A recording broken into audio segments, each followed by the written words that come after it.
Welcome everybody to a new stream. Happy Sundays. And my name is Jose. If you're new here, thank you for joining in. I'm a John in Kendo. Well, I don't know why I said hi, man, my name and whatever. I'm so used to doing that. Anyways, but yeah, if you're new here, my name is Jose. I'm a John in Kendo. And today, what we're going to do is want to talk a little bit about some of the old Japan that happened last night. Well, I guess yesterday day for Japan, but talk a little bit about that. See how you guys been doing this week. What can you tell me if you find any news or anything new going on in your life, in your Kindle life? That'll be awesome to know.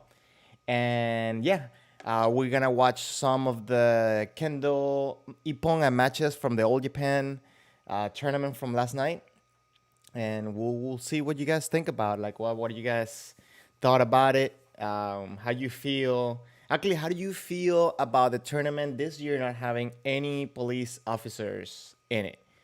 And like I'm guessing, and this again, I'm assuming that it was because the police practices were suspended and so on. So I guess to lead by well, I'm gonna say suspended. I guess they were stopped, but I'm guessing to lead by example, they didn't participate in the tournament, which I think is a cool um,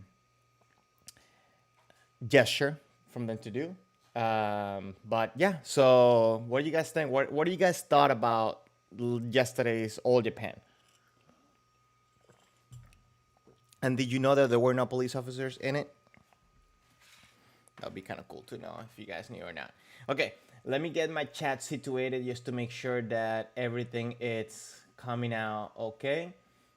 I want to remind you that I'm streaming through Twitch and through YouTube. So whichever side you're in, if you can please say hello, so I know that the both chats are communicating. And if they're not, I guess I'll turn on the chat that I normally put on the screen. Like this chat right here, which I think kind of gets annoying at some point. But yeah, so if you can just say hello, so I can see that everything is working fine, that would be awesome. And well, first of all, did you guys watch the Old Japan?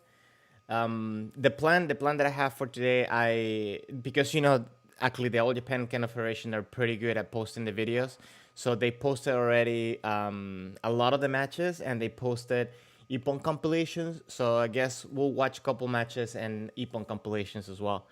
I couldn't find the final yet posted, and I didn't want to download the whole live because it's like 9 hours, so that would have probably like break my computer. But yeah, so that's what I did. Let me see. Did I press something here? Let me just make sure everything is good. Um, Also, I found like a document of the preventative measures that they're taking for, and that's another thing I want to talk about, like how they accommodated the tournament with all like the preventive measures, for virus transmission, and what's it called, wearing the mask. I found out through the instructions that I read that they have one specific type of mask that they're using under the men, and they're calling that like men mask. And then they also have like a regular. I don't have one on me right now, but like like a regular mask to wear, like during the ceremonies and when they're walking around and so on, which I found interesting. Just because I feel that I feel like that little men mask, it might be a little bit too thin when it comes to like virus transmission prevention, whatever. But I understand, you want to have something that's more breathable because, especially for the tournament, you want to make sure that you um, can breathe, right? And also, I feel like your kiai will be heard better, right? Um, Another thing that I noticed, I don't know if you guys noticed that they were taking a lot of breaks. I think I didn't time it, and I was a little bit confused at the beginning, but I felt like they were doing a lot of like maybe like first 3 minutes and then 1 minute, 1 minute, 1 minute pauses or something like that. If anybody like timed it out or can talk more about that, that would be awesome. Because I was a little bit distracted. I was kind of like a little bit thrown off by it. Um, but yeah, that was something weird. That kind of threw me off. And they had like a little water break. I think like when the match was supposed to be over before they go into Encho or something. And I feel like there were a lot of pauses, which I think, and I don't know. You tell me if you think differently, but there's a lot of when you do a lot of pauses like that, like it's a lot of resetting, and I feel like some people kind of get thrown off at that moment, right? Like whenever you stop and go again. So I think it's a little bit of a different fight, resetting all the time, mentally. I mean, but I don't know. It's just an opinion, not necessarily facts or anything. Um, Okay, we're gonna give a couple minutes before we start showing all the matches. I want to make sure that everybody that wants to join in are passing by. Remember to say hello if you're here, if you can, especially because I actually, you know what, I could test the chat over here. Let me see. Hello, and let me see if it goes into the Twitch chat, and I'm gonna say hello from Twitch. Okay, so this week I think is working. It does take, oh my god, it takes so much longer to go from YouTube into the, yeah, oh my god, I didn't know that. I mean, I kind of have suspicion because some of you mentioned that before, but I didn't know that that delay was so long. So yeah, I guess Twitch chat is a little bit faster if you are into making sure that your message gets read quicker. But the transition from one side to the other, it's flawless today. So I won't have to use the little chat that goes over here normally. So that means I don't have to be bothered whenever I'm showing something. Let me see. Yeah, whenever I'm showing my shinais and my little chopsticks here, right? And I didn't, John, I don't know if you're here yet, but I didn't wear a dark shirt. Hopefully you can see the chopstick and the shinai. So that would be awesome. Okay. Um, Anyways, let me just make sure everything. Oh, didn't have the music going over there. Okay. Um, I'm gonna give you a little bit of my opinion on yesterday's All Japan. I found it interesting not have the police officers join up, but I did find it that I don't know. I feel like there was something missing when it came to like the movement of the matches or like the fluidity of the matches. I feel like uh, some of the matches were a little bit too. I don't want to say slow because I don't want anybody to think that I thought it was bad kendo or anything like that. I think a lot of the competitors showed good kendo. They definitely showed the level, and it's not like some of those competitors would have not been there anyways, because some of the competitors there actually they've been in the All Japan before, and there were some people that were like pretty young, but um, it's not like they never had people that young in the All Japan. So um, I think everybody there deserved to be there, one way or another. So, but one thing that I was looking at throughout the matches, one was footwork that actually I have a video to show today about that.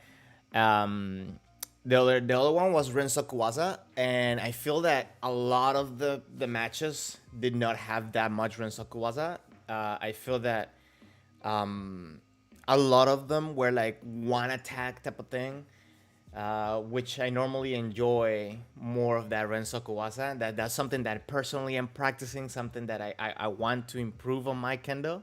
So I guess because of that reason, I was like looking more towards it. I did see actually the match that I have today was one of them.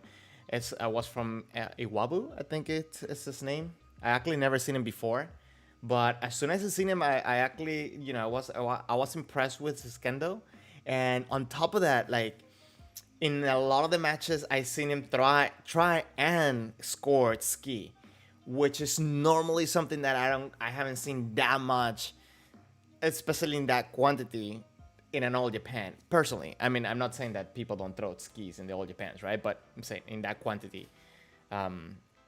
So I can definitely tell that that's a waza that he practices a lot because he executed it several times throughout the tournament. And it was interesting to see. So yeah, I think we have a few people in. We warmed up already, so I can start passing on to some of these videos. Let me just make sure that my connection is fine. Please let me know if you have any lag or any type of delay on the stream.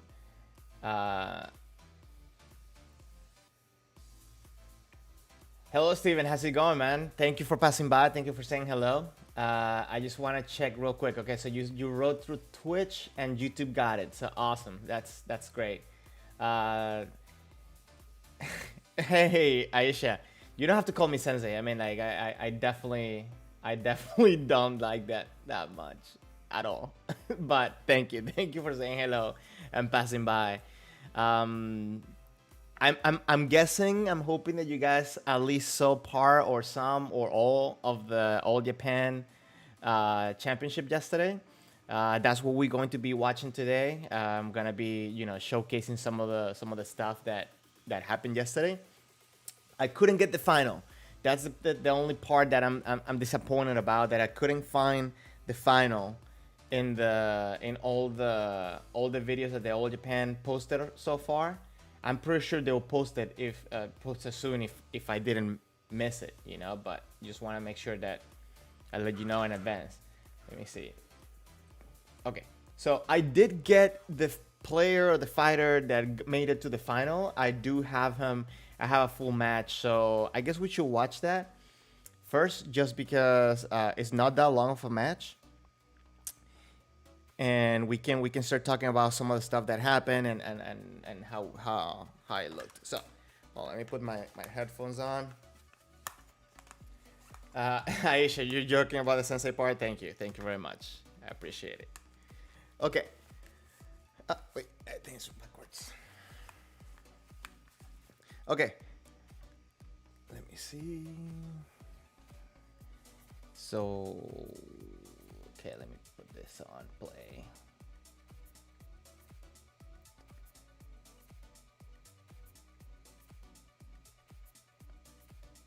Okay, there we go. So let me just make this a little bit smaller so you guys can watch the whole thing. Yes, over here. Okay, so Matsusaki, which is the person here on the right, on white, he made it to the finals. So we're gonna watch this match of his first. Oh well, look at that, Aisha, using that emotes. I don't know how to use that. So let me actually see if people in YouTube don't see the emotes. That's sad, but appreciate the emotes. Okay. Let's start playing this match. Oh, wait, hold on, you guys. You're not getting the sound, do you? Are you? Hold on. Okay. Are you guys getting the sound of the match? No, you're not. What's going on here?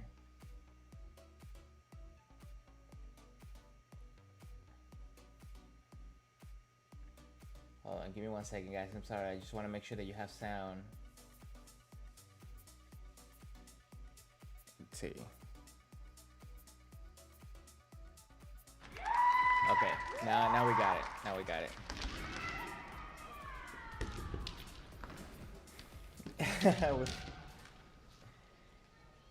Okay, Ben, welcome to the chat. Thank you for saying hello.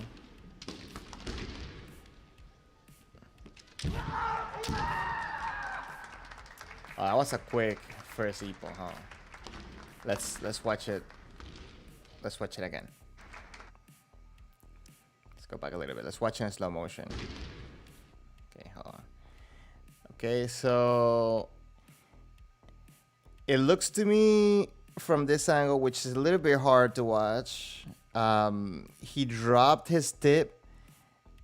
He dropped his tip to make that opening for the man, and he launched, and he got a little bit like Yoko Man, maybe. Let's see. I mean, he got in, I think, like right there in the Yoko Man. And this is interesting because I was watching this video based on seme and different things that you can do to open up your opponent. And one of the things that the sensei said was that, you know, you pressure load to open up, right? Like, so I feel like that's a little bit kind of what he did in here. And it worked for him. And again, one of the things that I'm seeing that I really like about his kendo is his engagement of the left foot. As soon as he moves the right foot forward, the left foot is engaged, always pushing forward to create that pressure, and he just lunges when he sees that opening. Let's see. And he creates a lot of force, bringing that tip up.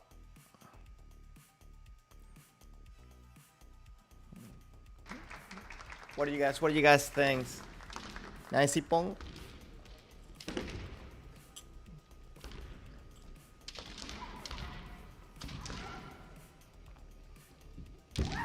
Oh, I feel like he was a little bit asleep there.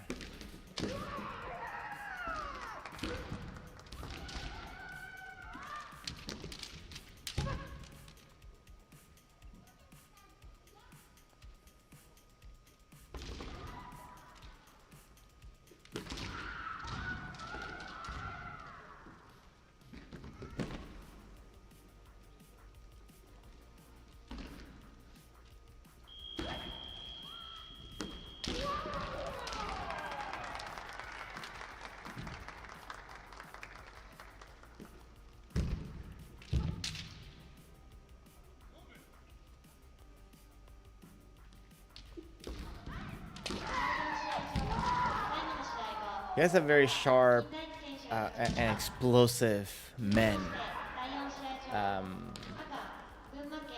Hold on, let me pause this so I can read Ben's comments. So you saying, Ben, you saying with Yoko Man, how can you tell the difference between that and a misman to the center? What do you mean? What do you mean a misman to the center? Yeah, like break that down for me if you don't mind. So obviously, I only have a 2D visual of it. So to me, it looked like a Yoko Man just because he came in that angle. And also, I'm assuming because Yano was starting to cover up in this angle, right? So I guess the last thing that's going to be open is on this side. And also because Matsusaki kind of came underneath and raised the sword a little bit, kind of like on that angle. We can watch it again. We can stop assuming, I guess, and see if what I saw is what happened there. Okay, so Aisha, you're saying that a missed man will slide down. So is that what you meant, Ben? Like when he kind of went to hit the man, and then because of the sword, kind of missed that down to the side? To me, it kind of looked. Let me see if I can.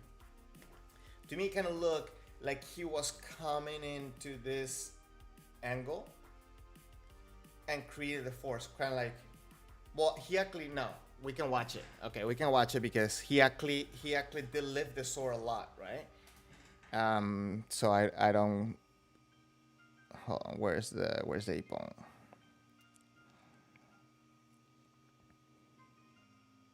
Okay, right there. So look, he kind of like brings the sword down to make that opening, and as he pushes forward with the left, he goes up into the center. Hold on.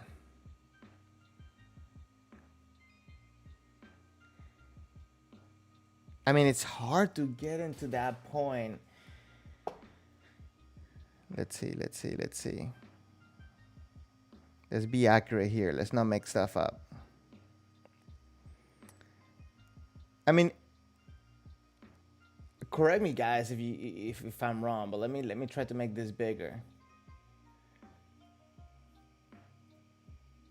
Okay, let's see if we can see it better by doing this. Okay, so let me go back a little bit. So you see, okay, he's coming into the center. Yeah, it looked like he probably hit him like right before that Yano went up.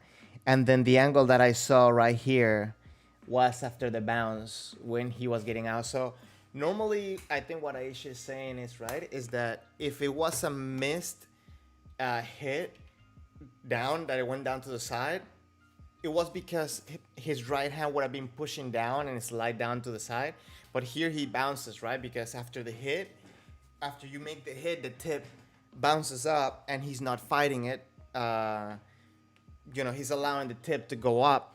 And I think because of the angle where he's coming, it cannot, I mean, like, to the judges, obviously he made contact, right? I cannot really tell just by this camera angle and the frame rate, right? But over here, it looked like he kind of came down to the center, and maybe because of the sword of Yano, when he blocked, he kind of went up to the side. Okay, hold on, Ben, let me read your message. You said, like, when you try to hit regular men, but your hand is off center of your opponent, bobs their head out of the way. Okay, when the opponent bobs the head out of the way. Well, so in this case, I'm guessing that he didn't really bob out of the way, right? Because he put the sword in the way. And the biggest thing for me, especially as a shimpan, is going to be the angle where it hits. So if I'm hitting, let me get a regular side shiai. Hold on. And okay, so if I'm hitting down this way, it will be a regular man, right? And if I'm hitting down this way, but my opponent does this, I guess you can call that Yoko man, right? Because of the target where the impact was made. But at that point, it kind of becomes like, does it really matter to like label it?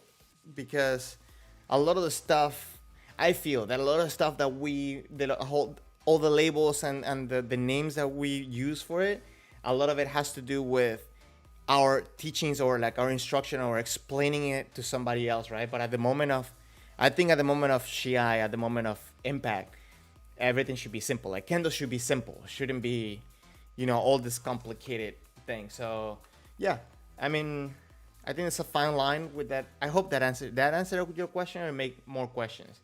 José, saludos de Venezuela.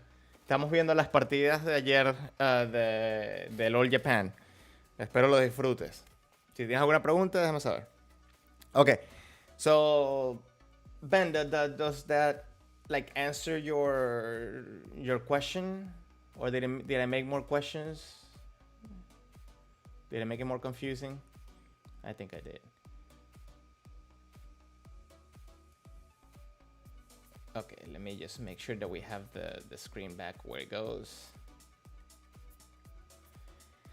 So yeah, I guess bottom line for me, Kendo has to be simple. We cannot overcomplicate it with all this names and stuff. Only when we're studying it. Well, I guess we're studying, right? But like at the moment of truth, it doesn't matter. What matters is that the correct part of the shinai, it's hitting the correct part of your target, and you have kikentai, right? Kikentaichi, it's also important. Okay, let's keep playing. Okay, we were more or less like over here.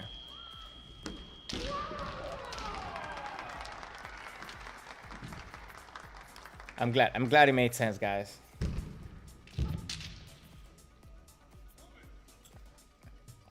Yeah, you see, okay, again, I'm not saying it's bad Kendo or anything like that, but I feel like that opportunity from Matsuzaki right here is coming up. He had an opportunity. Oh no, not here.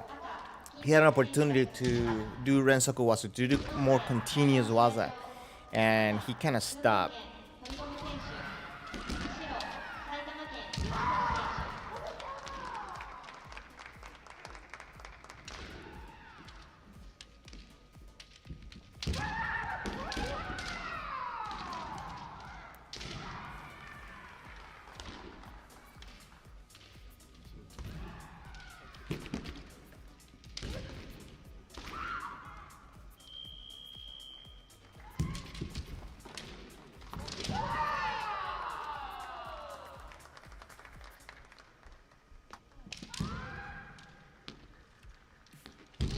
Oh, nice attempt for ski.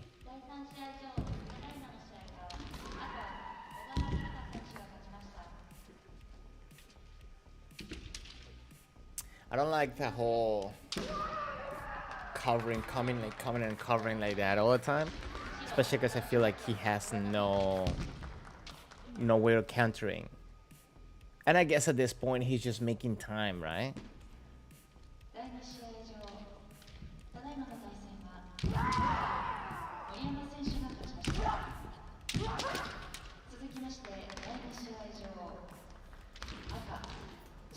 Let me watch that push one more time if you guys don't mind. Dag. Remind me your name. I think it's Tobias. I cannot place the username, but I'm doing good. Thank you for asking and thank you for passing by. Let me see that push real quick. So he went back and he pushed him.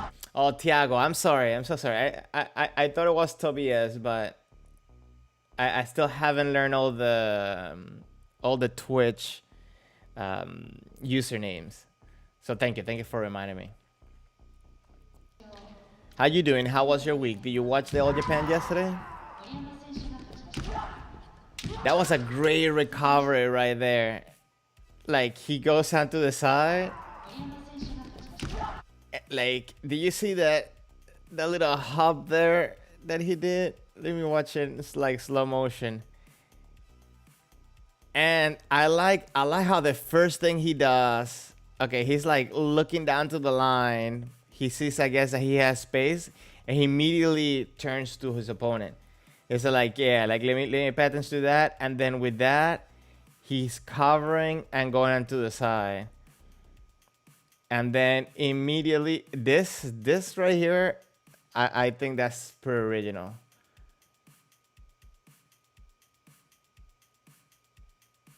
I think that's a good.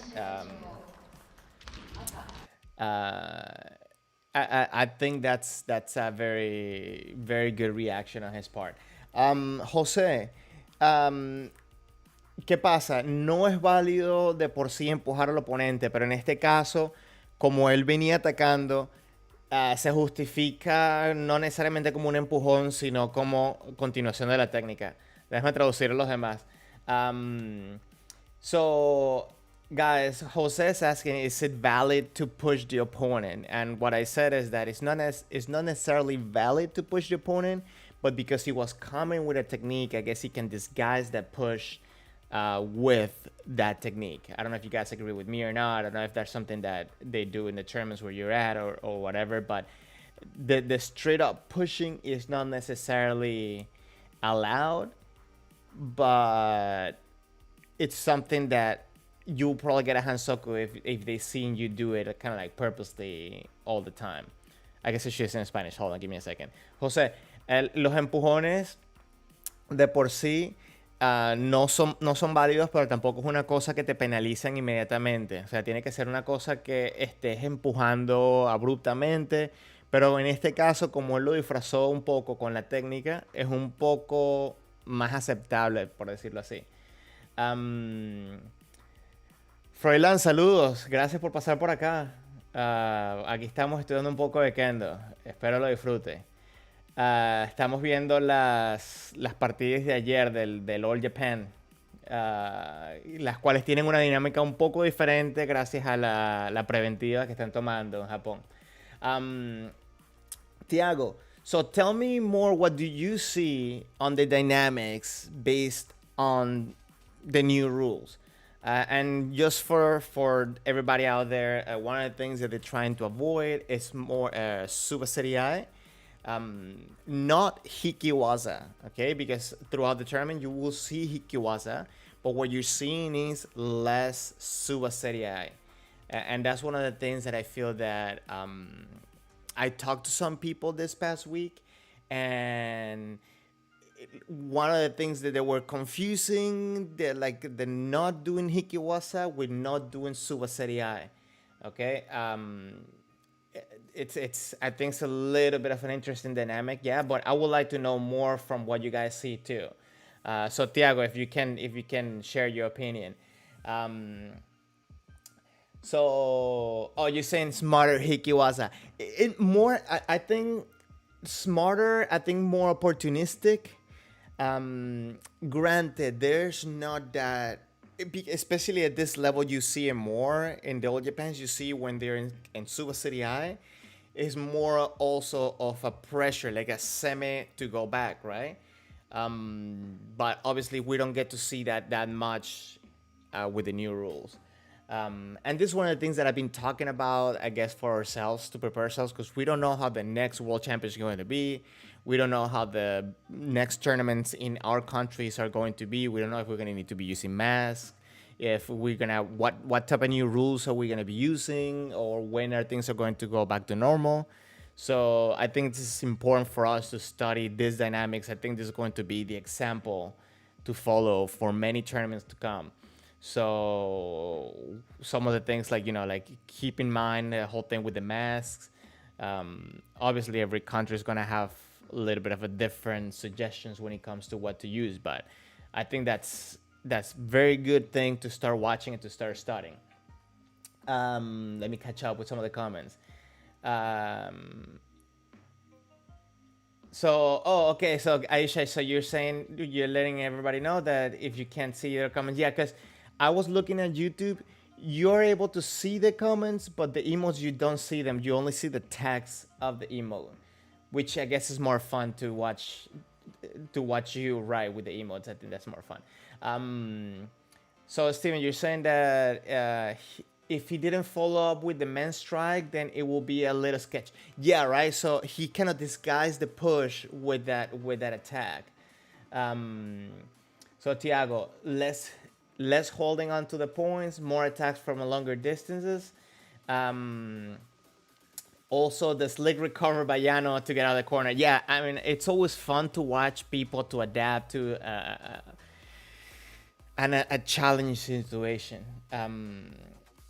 Y José está diciendo, aprovecha la inercia que trae en su ataque y no hay una evidente intención de empujar, por lo que no es Hansoku.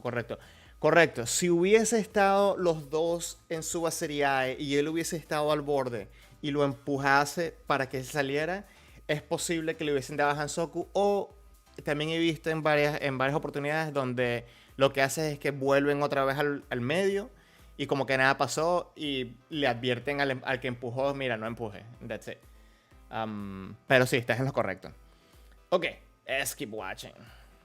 Oh wait, I'm clicking the wrong place.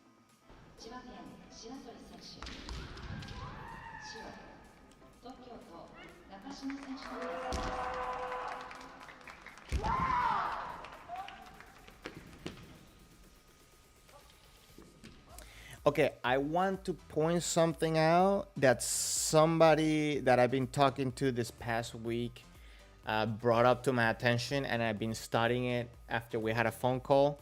I don't know if he wants to be mentioned, so I'm not going to mention him until he gives me green lights and all the stuff. But I'm going to point out the use of the left and the right foot real quick, okay?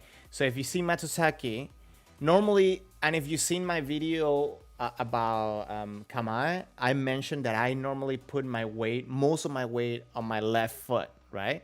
And if you look at his kamae, wait, hold on, let me find a spot where he's actually going forward and like in a neutral position. Hold on.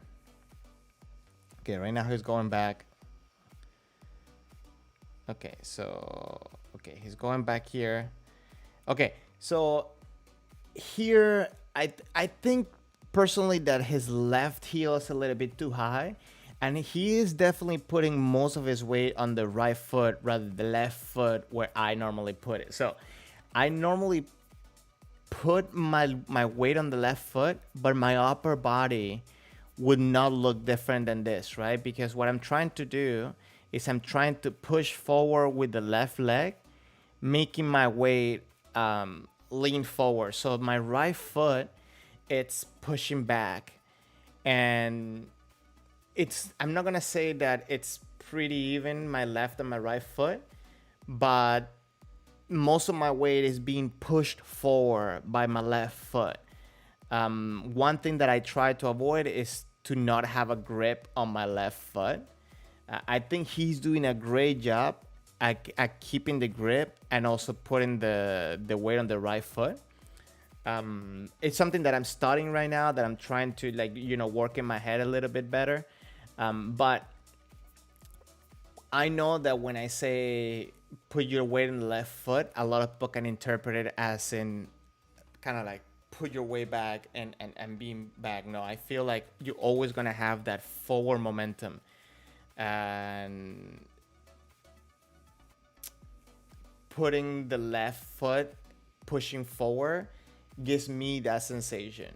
And when I'm putting all my weight on my right leg, if my hip starts going a little bit forward here, I feel like it's going to be harder for me to push forward.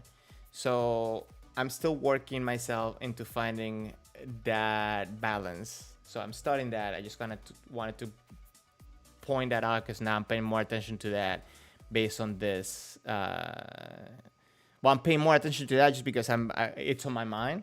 But I just seen that from him, that he's definitely putting the weight forward.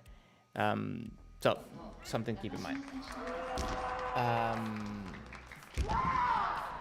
Aisha, well, thank you for passing by. I really appreciate you saying hello. So yeah, if you have any questions, let me know. I'll be here.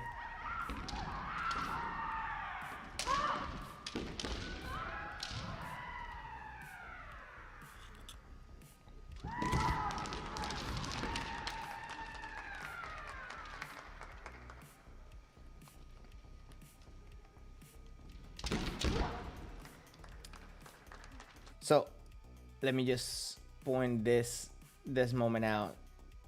I guess like right here, if you watch Matsuzaki right here, that's more on the way that I like to have my kamae. I guess where the heel is not so high up, or I should say more the way that I'm trying to work on my kamae, right? Because I don't think I have perfect kamae at all. But I'm trying to have my momentum forward, have my body with intention to attack at all times, and creating power with the left leg. So my right leg is definitely holding myself back, but most of the strength is going to be on the left leg pushing forward. I don't know if that makes sense.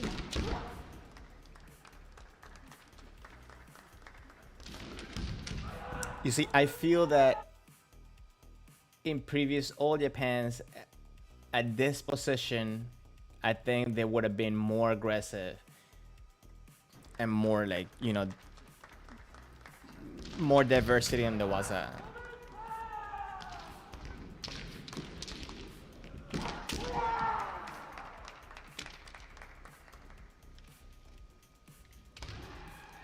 That was pretty ballsy holding him with that shinai there. I don't think this is also, I don't know. This is not something I like personally.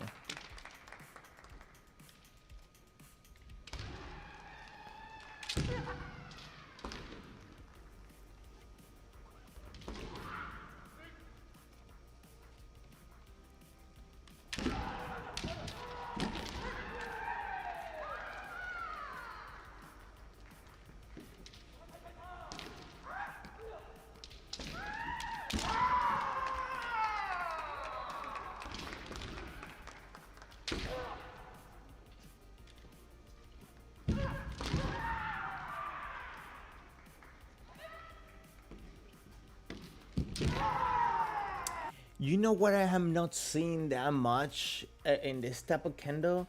That control of the shinai. Like we seen Uchimura do, we seen Miyazaki do it, right? Like Eiga. That control. Right now they're using seme, they're putting pressure, they're closing the distance, but I don't feel that much interaction with the shinai as, you know, and I guess because I've been watching so many older videos where they do that a lot. And what do you think that what is?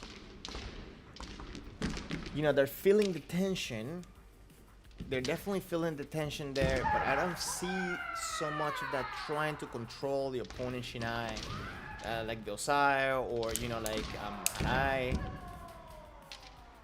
There we see a little bit, even though it's not as sharp.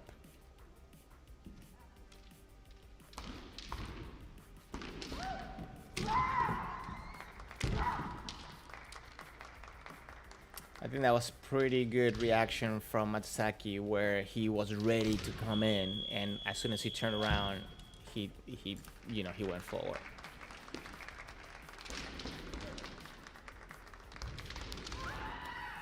So that was the match. That was the second round, Yano and Matsaki.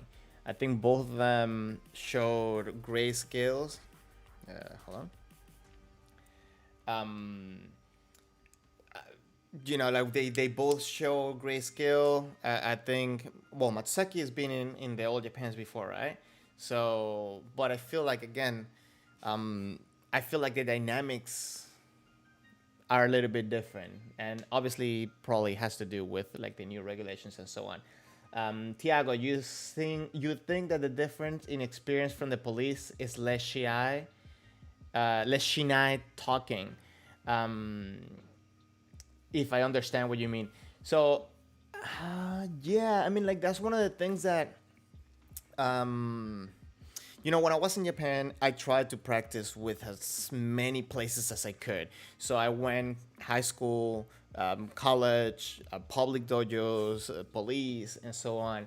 And, for me, it was it was a great experience, especially like university and police, because some of the universities I went, they were very competitive and they were really good. They were very active and they were doing training that's probably like as hard, if not harder, than the police. I think that with the police that they were doing it every day, and college not every day. But anyways, I digress. But one of the main differences that I noticed from the police is that exactly what you're talking. There's more that communication with the shinai. You want to communicate with the shinai rather than just throwing yourself out there for a waza. There's some basic seme that the college students were doing, but obviously when you put it against a police officer, when they have that experience, it's like, and that communication is, it gets completely obliterated. So it's hard to pinpoint specifically. I guess we'll have to put like match against match, like side by side, just kind of see that more clearly. But that's one of the things that I personally want to work on and to improve myself, like my communication and how to learn to control the opponent and make openings for me to be able to take, right? Not with just my body coming in and just throwing myself. So I guess if I have to say that I attack is when my opponent makes a mistake, right? And that would be more kind of like I'm going to say the college approach, right? But in the police approach, and I'm using this word so loosely, right? They use more techniques for your opponents to make, so they make them make the mistake rather than wait for them to make the mistake. So I hope that makes sense. And again, a lot of it is observation, a lot of things that experience. So if I'm wrong, if you have a different opinion, please let me know. That'll be awesome. Okay, so I guess the next thing I kind of wanna watch because we already watched a full match. Let's watch an Ippon compilation. So obviously I don't want to keep you here too long. So I have the 2 Ippon compilations, but let's watch from the 3rd round onto the finals. So that way we don't spend here the whole day and I don't bore you the whole day. Okay. Let's see, let me open up the... Okay, this should be it. Yeah, right here. Okay. So let's get it.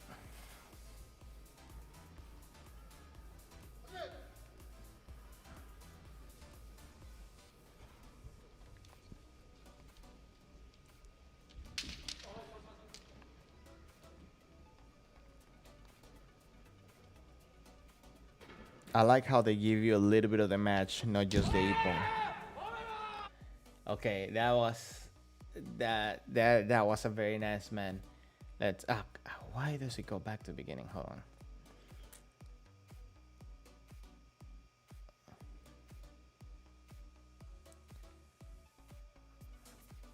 Let's see what's happening here. Okay, so they start kind of like Koji no Mae or Toma, right? So he starts closing in, inching his way in. Okay, now we're seeing a little bit of that shiai control, right? It's a little bit seeing what happens there. He makes the opening. He controls Tame a little bit. Let's see. So he uses the momentum as he is controlling the sword. And his opponent kind of goes back. Could have been a little bit risky as his opponent kind of make the distance. It's interesting how the judges kind of like were a little bit hesitant, huh?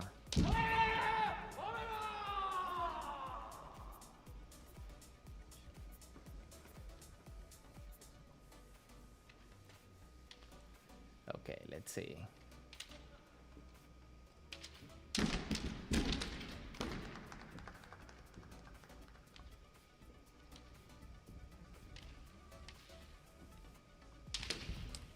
I kind of want to watch that multiple attacks that he threw, that Matsusaki threw. I feel like his shiai was kind of almost like getting off the hand. Oh, he got tangled up. Okay.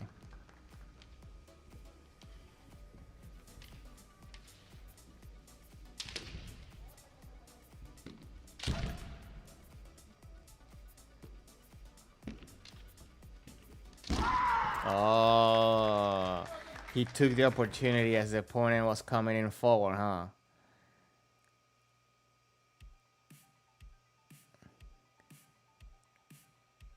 So I wish I had a different angle to see here. Matsusaki kind of started going around his shiai, and he caused his opponent to kind of like raise up the shiai, and he was ready to get that kote. It's interesting, but I wish I had a different angle just to see a little bit better what happened.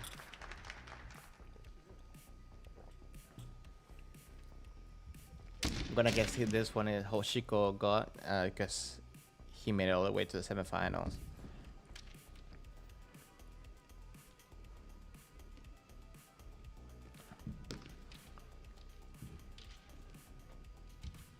And Hoshiko right now is the one left. Oh, they're right here. Oh, was that a ski? Let's see how he come in. Yeah. I really hate I really hate the angle that we have right here. Jose, eso fue un degote porque porque el Nuki sería después de la técnica, o sea, esquivarías la técnica del oponente y tú ejecutarías la técnica. Entonces en este él anticipó el movimiento y tomó el kote, entonces sería degote. So guys, Jose is asking if the previous ippon was degote or Nuki kote. So again, it comes into a leveling thing, but Degote, he anticipated the motion, so he got it before the opponent executed the technique. And that's, I guess that was my explanation. Please correct me if I'm wrong. But in Nuki was you dodge the attack, and then counter. Where with Degote, he is anticipating, right?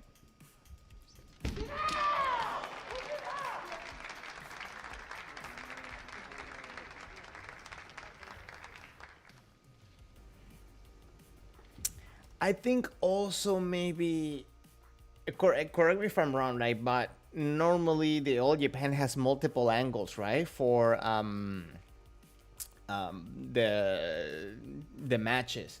So I guess because they have they have limited availability on staffs and so on. Maybe that's why they only have those two cameras. They only had two cameras, one for each court, right? Towards the final, they did move one camera into the other court, but yeah, I don't know. Maybe that kind of is not helping with that feeling. José, sí, el ángulo que tenemos está muy malo. Justamente estaba comentando que yo creo que en las competencias anteriores, como no tienen tantas restricciones, tienen más cámaras y ponen diferentes ángulos. Pero aquí obviamente están... Okay, Iwabu, I really liked his kendo. He really caught my eye throughout the matches. José, Iwabu, este muchacho, me gustó mucho el kendo de él.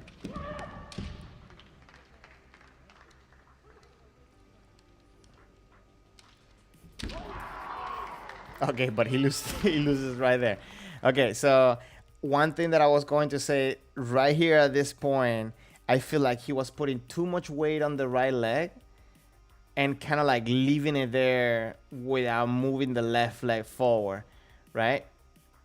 So kind of losing a little bit on engagement, and that's something that I've been guilty of, and that's something that I guess that's why I always make the emphasis for myself to put pressure with the left leg. I'm not gonna say putting my weight anymore. I'm gonna say put pressure with my left leg, and it's that he kind of goes forward, but he's not really engaged. He kind of went in forward, throwing the sword to the side. So he kind of got himself in a bad situation. But even before that, if you're gonna see right here, he's doing that too, where he kind of goes forward and he's putting most of his his weight on the right leg, but the left leg doesn't have as much pressure or intention forward, right, to create power. So at this point, I guess it will be more effective for him to go backwards than it will be to go forward. Especially when he spreads the legs at that point. José, estás diciendo que parece que el sube serie A ya no es tan frecuente, pese a que lleven tapabocas. Correcto, eso es una de las cosas, uno de los reglamentos que se conversó en los reglamentos para los exámenes y para las competencias ahora, es que están limitando mucho el sub serie A. ¿Okay? Entonces no pasan tanto tiempo en el momento de sub serie A, sino que buscan separarse inmediatamente y están haciendo... Eso no quiere decir que no dejen o no puedan hacer hikiwasa. Hikiwasa lo pueden hacer, pero están separando mucho más frecuente el sub serie A. Hobbies ingenieriles, saludos, bienvenido al chat. ¿En qué momento, a qué momento te estás refiriendo? ¿A qué punto? Con Iwabo y Ando. Porque sí, en este sentido, Ando le dieron el punto.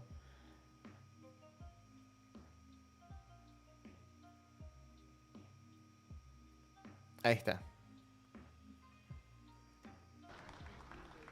Lo que yo estaba mencionando es que Iwabu estaba como que muy retraído poniendo el peso, o sea, distribuyendo el peso entre las piernas un poco que no le permitía ejecutar o moverse de forma instantánea, o sea, o explotar. Ah, sí, sí le dieron el punto, sí le puse a Ando.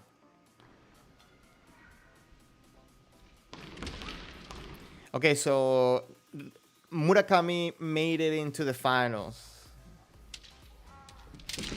right? Yeah. Against Matsusaki.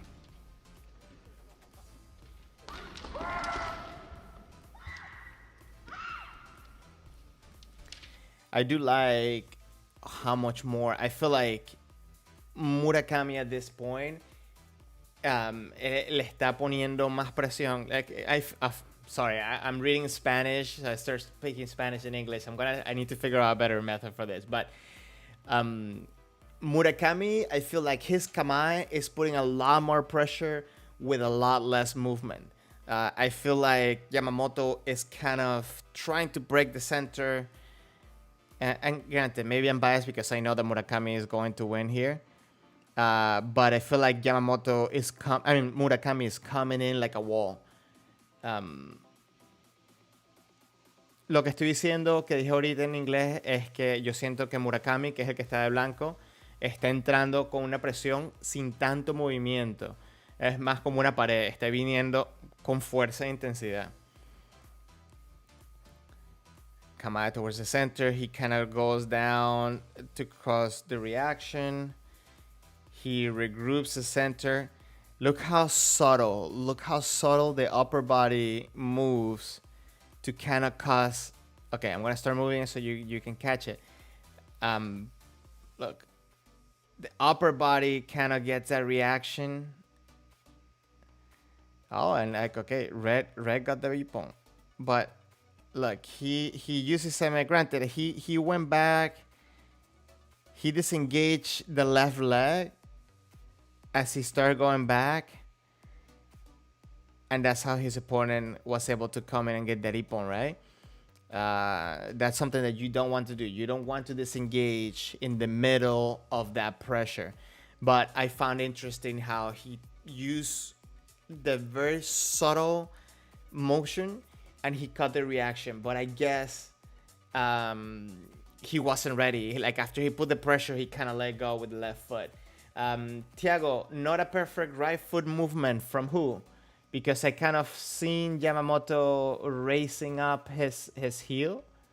Let me move my camera. Actually, let me shut my camera off so you guys can see that too. Real quick. So here we see, you mean that motion, Thiago, right there? Definitely not favorable. I wouldn't say that I haven't seen I wouldn't seen people do that. And at very high level competitors, but it does look a little bit choppy the way that he's moving. But one thing that I like from Yamamoto is that he is still engaged with the left foot, and that's how he's able to immediately push forward. And as you see at that moment, and like if you look at Murakami, he starts using his upper body to create that reaction, but then at some point he kind of just disengaged. And maybe, and this is something that I want to talk about too. Look at the, you know what? Let me just, so you can see my face you can see my expressions. I'm just gonna, oh, my bad, sorry. Let me grab this and let me put it over here. You're gonna have to excuse that I'm gonna be looking the opposite way, but okay. So in this case, hey Jan, welcome to the chat. Actually, it's interesting that you're coming in because I think I'm about to mention some of the stuff they mentioned in the comments in this video, in the video that I posted this last week. Let me catch up with the comment. Hobbies hobbies ingenieriles. ¿Y en qué caso conviene pasar por completo al oponente una vez que se hace el men? ¿Y en qué caso quedarse de frente? Como se ve en este video. Ok. Um, Todo depende de la ejecución de la técnica. Okay, guys, I'm gonna translate too, so I guess we can also argue or we can discuss about this. He's asking, when is it? What's the word that he used? When it's convenient to go through versus staying in front of the opponent after executing the man. Um, so in which one are you supposed to go through and in which one you're supposed to stay in the front? Let me answer in Spanish and then I'll answer in English. Okay, so ok, bueno, pero también tenemos gente que está hablando en español, entonces, pero el punto es que dependiendo de la ejecución de la técnica y dependiendo de la reacción del oponente, muchas veces cuando estamos ejecutando la técnica, el oponente puede ponerse enfrente de nosotros para como evitar la continuidad de nuestra técnica y romper la validez del punto. En ese sentido, lo importante es no quitarle la atención al oponente. Si estás pasando a través del oponente, si estás, por decirlo así, corriendo y pasando, no dejar de prestar atención de que tienes a alguien con una espada atrás tuyo. Entonces lo ideal es seguir, voltear y kamae con atención al oponente. Si quedas de frente porque el oponente se metió en el medio o por cualquier otra razón, también lo mismo. A pesar de que agarraste el punto, estás atento de que el oponente no vaya a ejecutar una técnica y si la ejecuta, poder tú responder adecuadamente. Ok, ahora en inglés. So, what I said, guys, I'm gonna just make a little abbreviated version of it, is that obviously it depends on the situation to go through or to stay in front of the opponent. For me, or I guess to go through or to stay in front of the opponent, you never let the attention go that you have an opponent that's there with a sword. So if you go through, ideally you want to go through quickly and turn around and kamae and pay attention to the opponent. Never let the attention away from the opponent. And the other one, if you happen to crash into the opponent, also be attentive that your opponent can execute a technique. Whichever way, if you got the ippon or not, you still have to give that attention and that dissension, right? You want to make sure that you are attentive to your opponent rather than, okay, I got the ippon and that was it. Because you're not showing sanshin then. You have to make sure that you are attentive to your opponent. That's the definition of sanshin, right? Okay, so you got it. Awesome. Okay. At this point right here, when he disengages, okay, look how the tip goes down before he brings the sword up, because he also disengaged the left arm.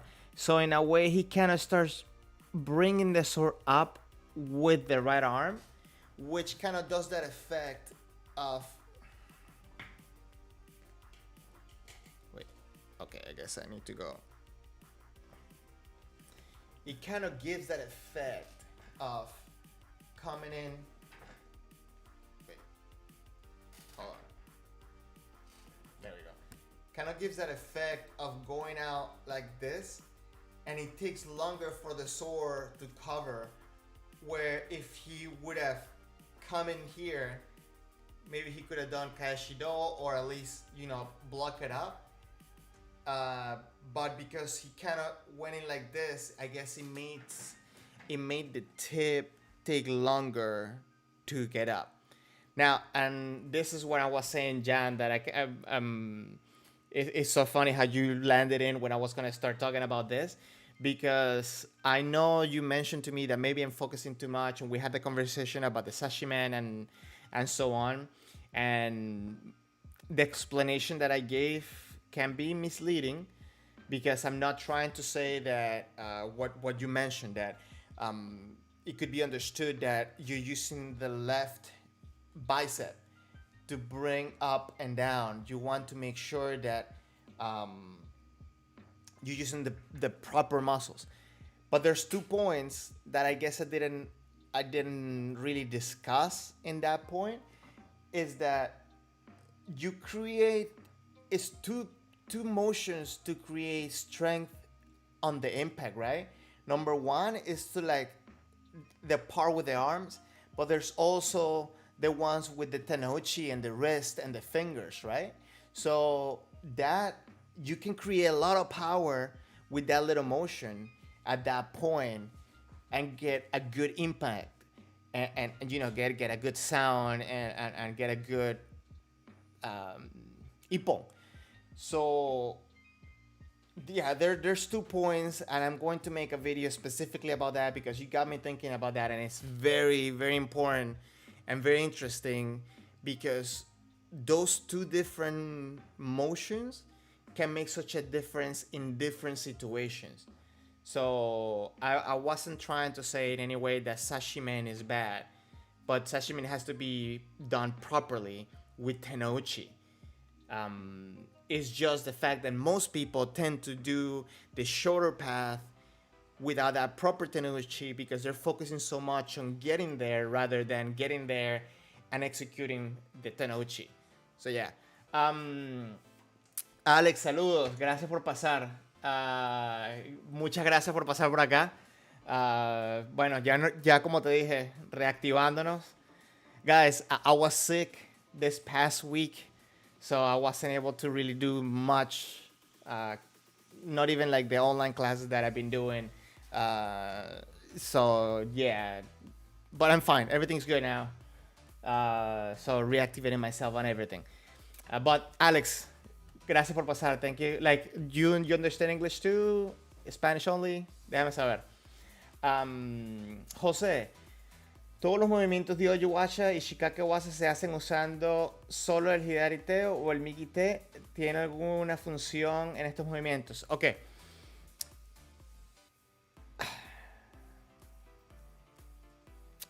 José, las dos manos se tienen que usar. Las dos manos tienen una función diferente. Especialmente estamos hablando de Chudan, ¿okay? Porque en Jodan es otra historia que no me voy a meter ahorita. Pero la mano y el brazo izquierdo tienen una función, la mano y el brazo derecho tienen otra función. Se intercalan en ciertos puntos, pero trabajan juntos. No es solo una o la otra.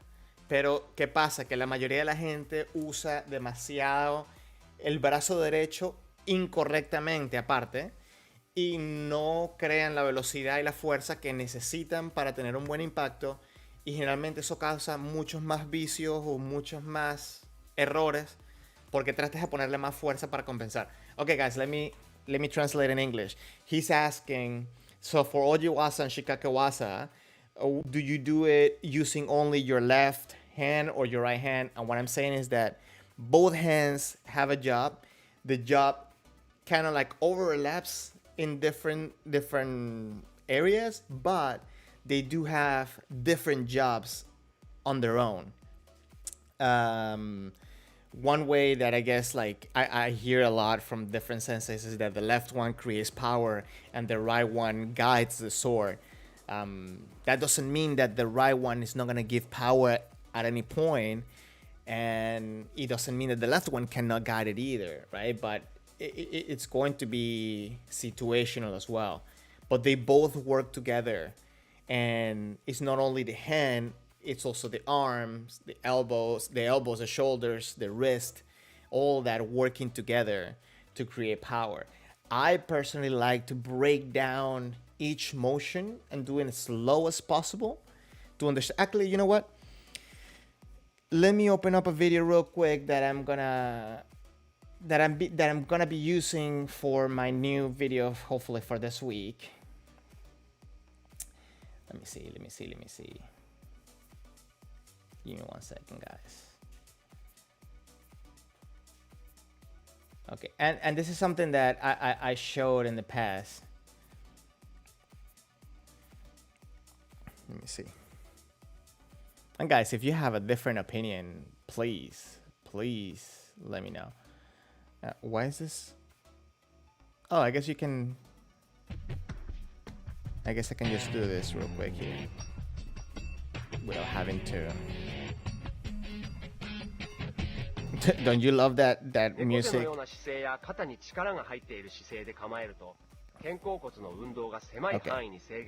So maybe let me just put this here.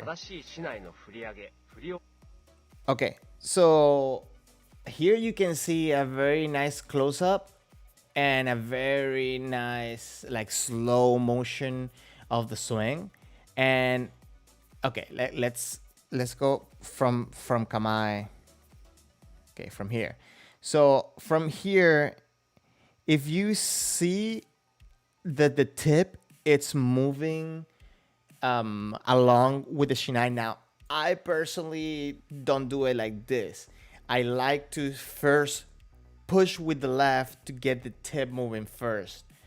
And then the motion is pretty similar where he's using the shoulder, the right shoulder, to go up as well, right?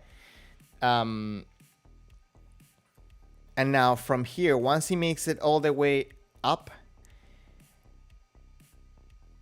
he starts pulling with the left. Well, I like to start pulling with the left, and there's a pull from the left at the end, and tenouchi, I guess they're cutting it off too quick, but the tenouchi happens within both wrists at the end, and I guess they're not. I feel like they could have just left a little bit better on, a little bit more time on the cut. Let's see. Yeah, they're cutting it like right there. So maybe it's not as evident, but there's a little bit of that pull. And then you also use the wrists for the tenouchi at the end, right? José, ¿eso responde tu pregunta o te confundí más? Mikey Nation, welcome to the chat. Everybody, I want to remind you too that I'm streaming on Twitch and YouTube. So if you feel like your comments are taking too long to get there, you can go to Twitch, and that's been more effective. Tobias, welcome to the chat. Welcome to the stream. Thank you for coming in. And let me just close in this Takenouchi video. And let's go back to Murakami. So, yeah, what I was saying here is that I feel like the way that he brought the sword up, you see he pulls with the left, and I think he does like a weird angle as he pulls in. And then he uses also the right bicep to bring the sword up, and he obviously didn't make it in time. I feel like he would have pushed with the left, the tip would have come up, and he would have been able to catch the shiai. I don't know. Tell me if you think differently. Marcos, okay, well, just letting you know that, if you feel like the comments here, there's too much lag, Twitch has been a little bit better, but you're welcome in any of them. Please let me know which one you like better. But yeah, welcome in. Hobbies ingenieriles, sorry.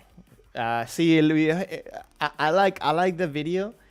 It's not my preferred video, but I haven't found to download the ones that I like. But hopefully I will find it. There's one with Teramoto Sensei that I really like. José, estás diciendo tu pregunta es porque has visto diferentes formas de hacerlo. Recientemente lo estoy haciendo como lo digo yo, como lo estoy haciendo yo. Y ciertamente sientes que tu mano izquierda trabajas más que la derecha. Ok, es importante que sepas que las dos trabajan y trabajan de forma un poco diferente. Pero bueno, qué bien que lo estás trabajando, que lo estás estudiando. So guys, Jose is saying that he's asking the question about the use of the left or the right arm because, he's studying it and he feels that his left hand is working more. And I think that, both hands have to work, but they work in a different way, slightly. So yeah, okay. Anyways, enough left and right arm talking.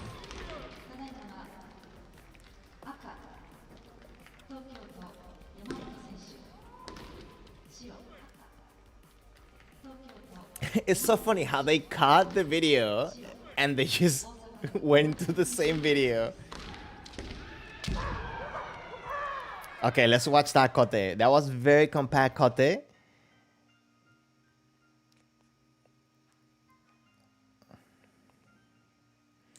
Okay, so at this point, I like how, look at the left leg. Now he steps forward and immediately he brings the left leg. When he feels that he needs to push forward, he engages the left leg. And I'm, oh, wait, hold on. And I'm like looking right here, right? As he goes forward, he keeps the hands in the center. He's keeping his intention very concealed. And then he goes, creates power by now pushing the left hand. And not necessarily moving the right arm, but he is moving it a little bit to the side to line up with the kote of the opponent.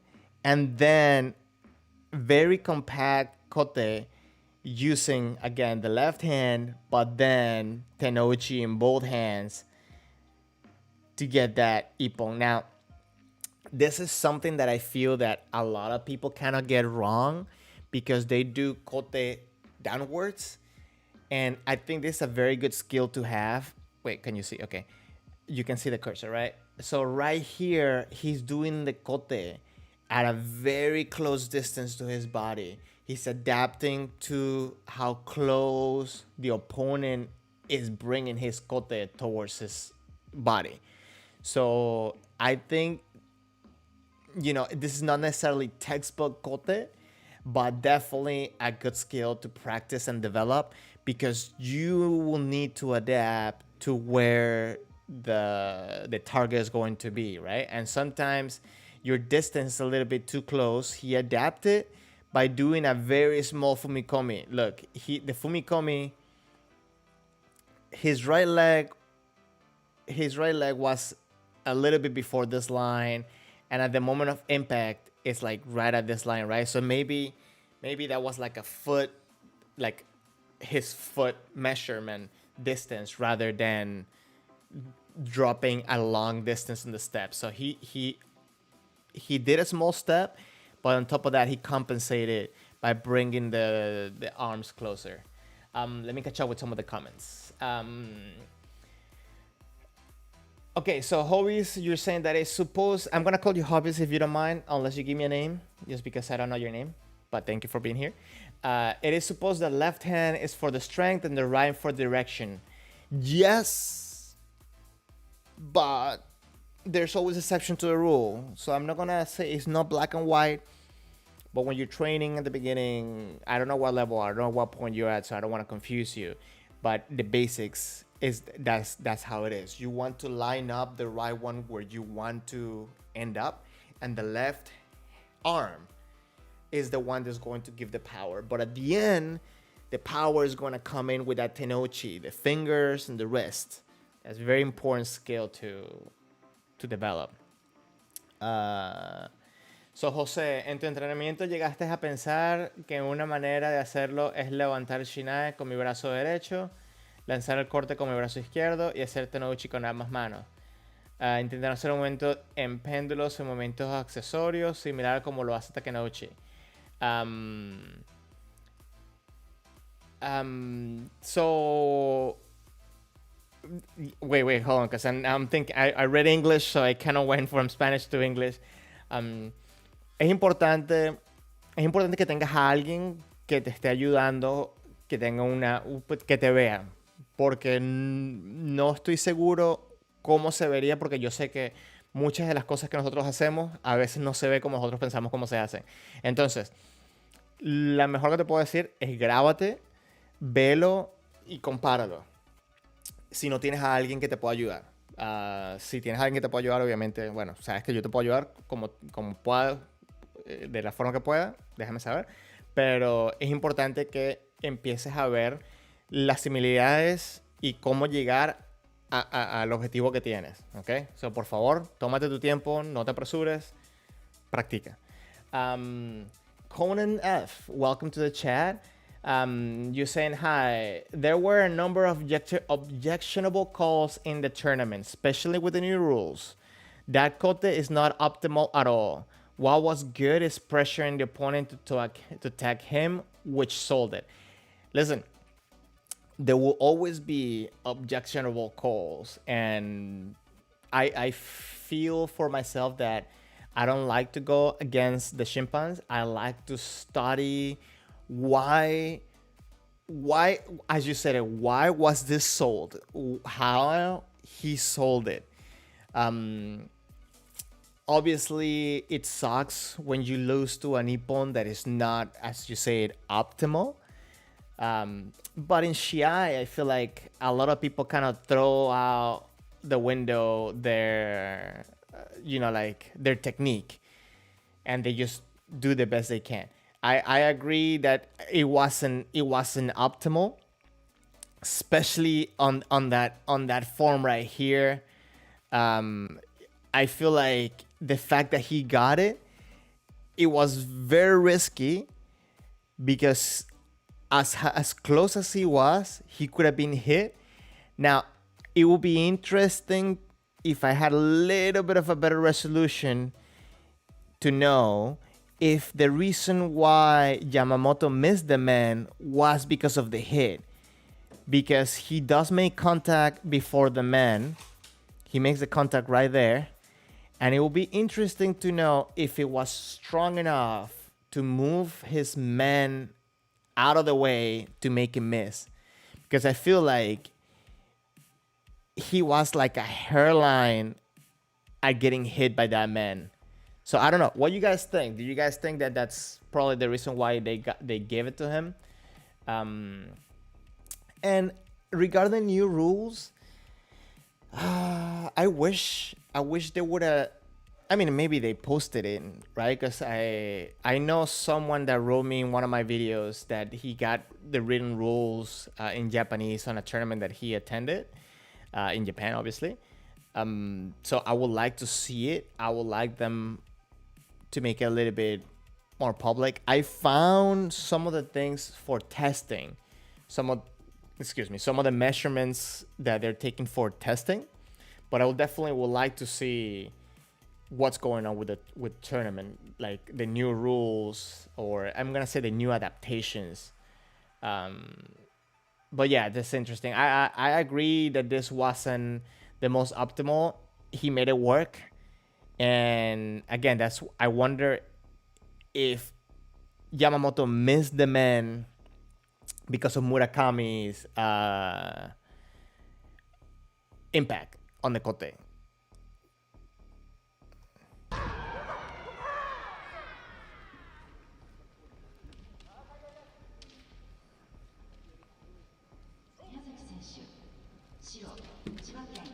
Let's see the second impact.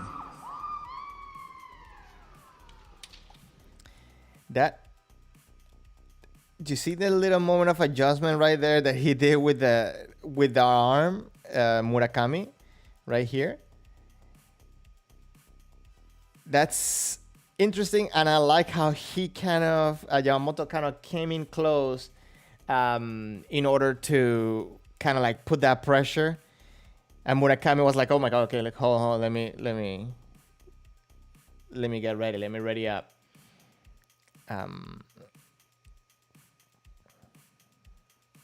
But okay, but anyways, I find it interesting. Yeah, you said that you would have given that kote. Yeah, I mean, again, I think for shiai that was a valid kote. It's not necessarily something that you would like to see in Kihon, right? Like normally. And again, we do have to adapt to the distances, and it's a great skill for him to have that he was able to adapt to how close the kote was to him. But it's not necessarily something that we practice like that in Kihon, right? But for shiai, I think that's a valid point.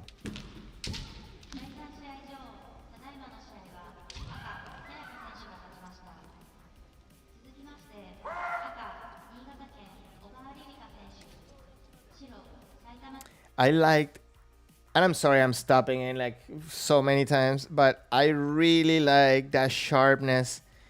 That sharpness on how he moved forward right there. Like he kind of realized that he made a mistake by raising the arm, but then he corrected it by coming in forward and putting more pressure. I think that was risky, man. I think that was a risky, man. But he made it work. He definitely has a lot of power and he has a lot of explosivity. That was risky. It almost looked like he didn't hit it. Just because he stopped at that point where like I feel like the Tenouchi got that flexibility to land on top of the man.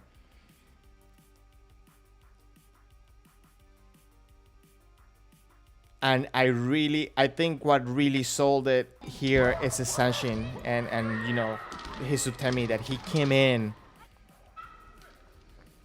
forward and he had definitely good kick and tie.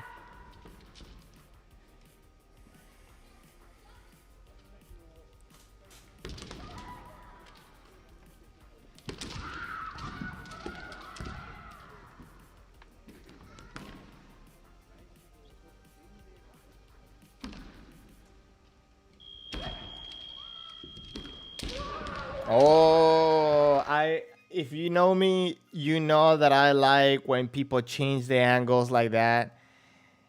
I really enjoy watching that, especially with someone that's covering up. That was magical for lack of words. Like he puts in the pressure forward. So this is interesting to see, right? You see the guy on the left, the guy on white, Yamashita. He is covering. He's clearly covering. Aisha, welcome back. He is clearly covering by the angle that he's putting shiai. Moriyama, he is putting pressure forward, right? He's kind of like threatening the man. And then when he sees this guy's cover, he goes around using a combination of left and right arm and landing. Look, he lines up with the right arm to the man and uses the left hand to swing the shinai around and get that sharp strike right there.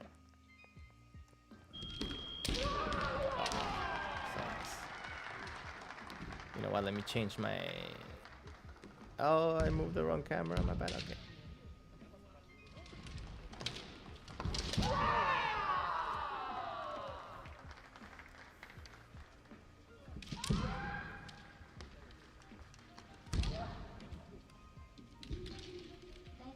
Again, if you guys don't know this already, guys, all these videos are in the All Japan Kendo Federation YouTube channel, so you can watch at any time. That didn't look as sharp as the one before, but it definitely went around. Let's see. Oh, wait. No, this one was on top of the shinai. He came at the same angle. Let's see something. So, let me... He threatens the man. And then he kind of goes... I guess it looks almost like he's gonna go around. So... Yamashita kind of puts the shinai horizontally, giving him slight opening for him to come down with strength and hit that man. That's very interesting. That's very interesting to have that approach. A lot of times, you know, there's different opportunities for you to make an attack. So one of them, it's like the anticipation, right? Like hitting right when the person makes the commitment that they're going to go for a technique. But also another good point, another spot to get an ippon, it's when they cover, but they start that relaxing, right? So I feel like here he made him cover one way, he kind of made him cover another way, and that's when he took that ippon. Um, that's what it looked like to me, at least.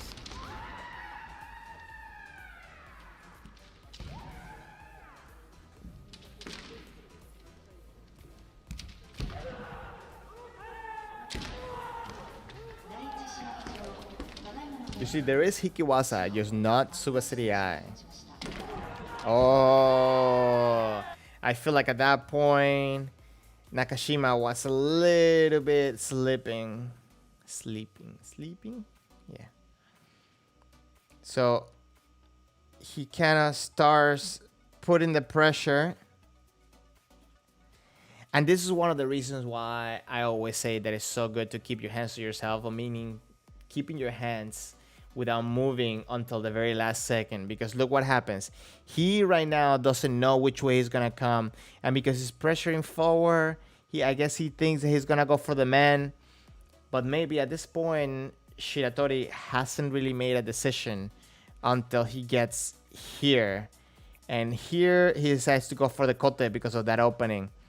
And he gets that very solid kote and closing the distance. Really like it. Really like it.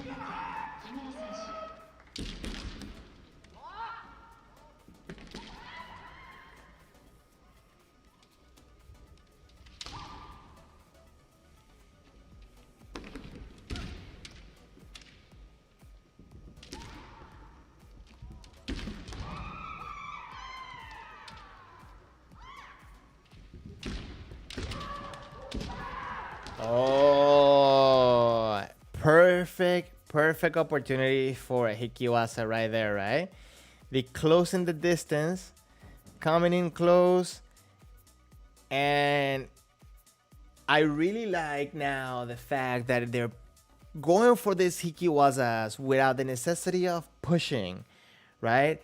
I guess in some points, this whole new regulations are going to be beneficial to show people, that you don't need to be pushing and you don't need to be, resting on Subaseriai, waiting for an opportunity to get a Hikiwasa. At this point, and again, like, you really can't see it because the Shimpan is right there too, but he is unbalanced. He is stable on his kamae, on his feet. Then he's able to get that ippon by just adjusting the angle of the sword and going back. Great. I think that's a great execution for Hikiwasa.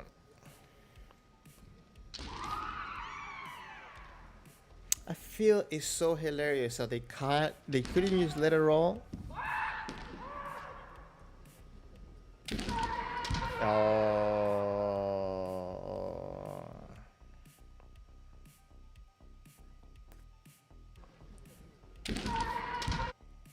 This is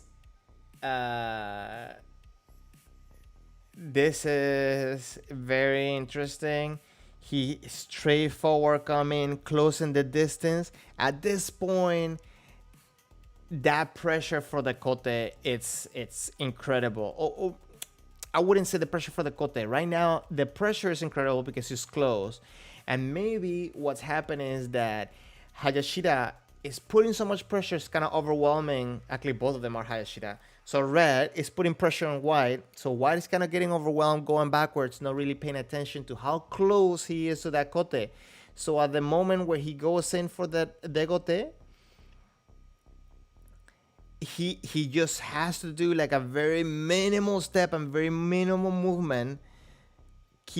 Look how compact he goes around. Guys, if you can't, please practice this, because this is the shiai control. It's crucial. Look how compact and how much energy he is able to generate in such a sharp and small motion. Bam, right there. Now hear it. You can almost hear the kote impact more than the fumikomi. Um, Obvious. Can we say that it was a hikiwasa without suba seriai? Yes. Because hikiwasa, I guess the translation for hiki is pulling, right? So he's pulling backwards. You don't need to do suba seriai for hikiwasa. As long as you are in the right distance, what happened in that position was that the opponent came in forward, and he kind of had an opening there, and in that moment before they made contact with the Suba Serie, he was able to take that momentum by hitting and going back, and that becomes hikiwasa because it's pulling waza. Again, it's just a label thing, right? Like it's a hikimen because you're pulling back. In reality, it's a man. So I don't know. Tell me what you think. Uh, you feel like hiki techniques are way harder to sell though. Mikey Nation. Well, Marcos. I think in general, hikiwasa it's a little bit harder to sell because we don't practice them as much. How about that? Because, and this is something that has been in my mind for a long time. Hikiwasa at the moment of impact should look like if you take a picture, like a still picture on the moment of the impact, it should look forward and backwards the same. I mean, obviously there's going to be a different, right? Like realistically, but that's the goal, I guess. And kick and tie, the way your body hits, and on all those elements, the tenochi, everything should be there.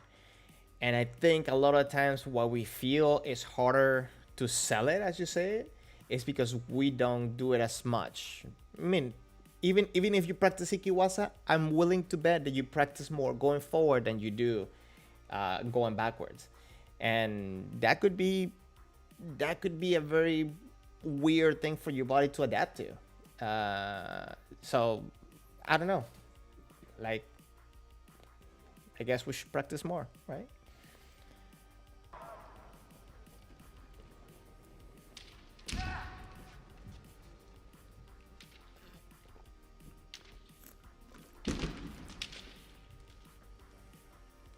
I like the kendo of both competitors here.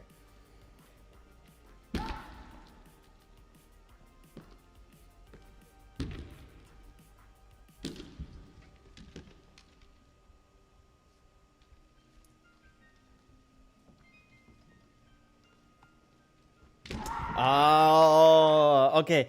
That was very interesting, I think. Look how Shiraki came in, tried to get control of the sword. Look, he cannot. Too fast. He kind of goes around the sword, trying to get on top, and now Matsusaki didn't fight him, right? He kind of let him bring the sword down, and at this point, he was able to take the kote. The reason why I bring that up is because I feel like a lot of times why those type of techniques work, hold on, is because when the person puts the pressure down on the shinai, the other person, instead of kind of like adjusting or letting it happen, they kind of try to fight it back for a millisecond. And that moment, that's when this person can come in and attack. That when they try to fight him back and just waste time trying to get the center in the same way, where if it goes down, in this case, what Matsusaki did, he was like, okay, well, he kind of just kept it here saying, okay, where you gonna go? When he seen this, he went, actually, he kind of in an angle, but I guess, yes. So yeah, Tiago, what you're saying, yeah, he kept the center. He didn't fight him back. He didn't try to go back up. He just kind of like gracefully allowed his shinai to, okay, I'm gonna get the center, not necessarily here where I was, but now it's here, and then, bam, done. I don't know. I hope I'm right.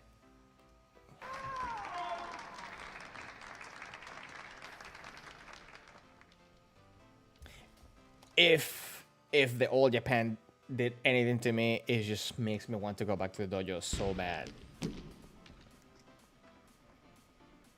Like I want to spend like a whole week just in the dojo.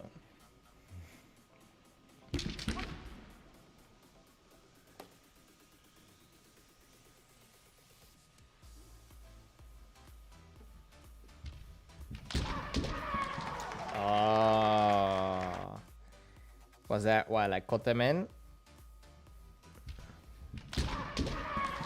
Yeah, he kind of did like a little bit of a fake kote, right? And he went around for that man.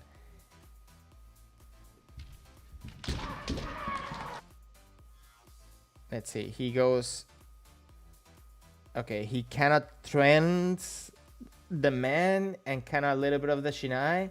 He's overwhelming him with pressure forward. He keeps going forward. He kind of throws that kote and then goes around. I thought he went underneath, but look at that. He went around on his left side. He hit the, well, he almost hit the kote, went around and catapulted his man forward with a lot of force. It probably gave him more force because he went around rather than going underneath. But just the fact how much pressure and how much more energy he was coming in, making him like go back.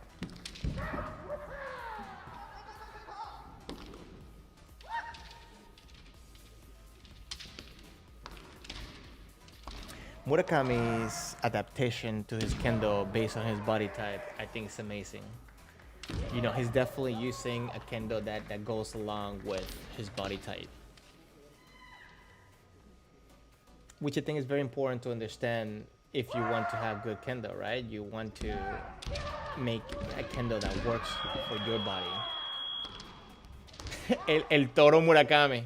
I like that. I like that. Yeah, he does look like a bull.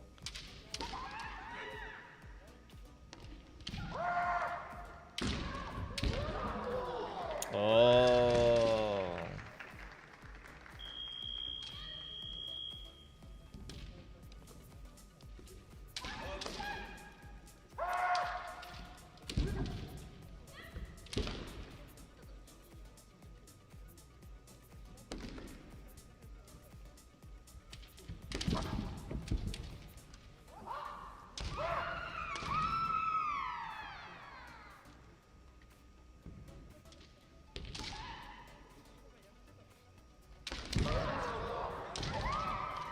He has a very good impact, and I think that's why he's able to get those kotes in those angles too. Cause like, look, he kind of did the same thing that he did in the previous one.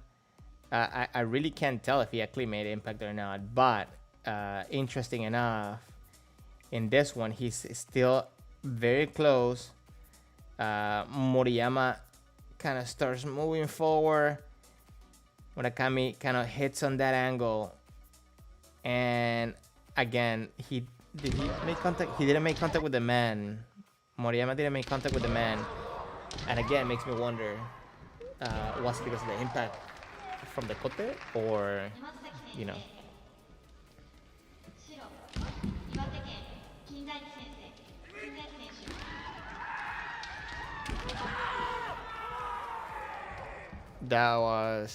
That was interesting. He came in right from the gate, close the distance. Look how he is closing the body, but the left leg, hold on, the left leg hasn't moved from where he started, so he's pushing. So he's pushing himself pretty far, and he is kind of making him think that he's stepping. I think that's why that worked, because he made it think that he was gonna bring the left foot, and in that moment, Shiratori decides to go forward, and you know, he kind of misjudged the timing, I guess. Let's see. I mean, it almost looked like he didn't hit, but the frame rate doesn't let me do it. I'm guessing the reaction of him does tell me though, because I feel like if he would have not gotten hit, he probably would have been looking around. But maybe, I don't know. So 10 seconds. 10 seconds what? Hobbies. Is there a problem when hitting with the fist the mask of the opponent, Hansoku? Uh, I guess it will be a Hansoku if you purposely, like let go of your shinai and you hit someone. I'm not gonna say that I haven't seen like in Suba City Eye, someone kind of like slap him either with the shinai or with the fist to make an opening. Let's call that dirty kendo. But that wouldn't really be a hansoku. But I guess if you let go of your shinai and you hit him, yeah. It does happen sometimes when you go in like for like I men, for example, that like maybe the fist kind of like clash and then they slide through and then somebody gets hit in the face. But that's not a hansoku at all. Oh, you mean the 10 seconds on this fight, Jan? Uh, yeah, well, I don't have a timer on here because they just give the ippon, right? But that was crazy. Oh, okay, I see what you're saying. Okay.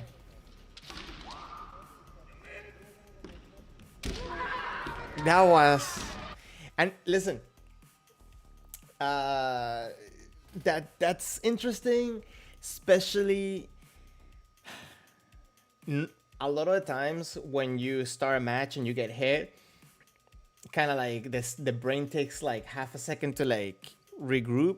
So a lot of the times the same technique kind of will work back to back. Uh, but I wouldn't. I don't know what was happening. I mean, he made it to the fourth round, so I'm not gonna say that he's a champ or anything like that, right? But he did got caught sleeping, like the definition of the word, I guess, getting caught sleeping. So I have a friend. I don't know if Steve, are you here? That he placed these two guys as possible winners, and when I seen that they were like in the same bracket type of thing, I was like, okay, they're not gonna face each other at the final. But I seen it pretty late, right? But still, Matsuzaki won, and this guy made it to the semifinal, and he only lost to Matsuzaki, so that was interesting. So good eye.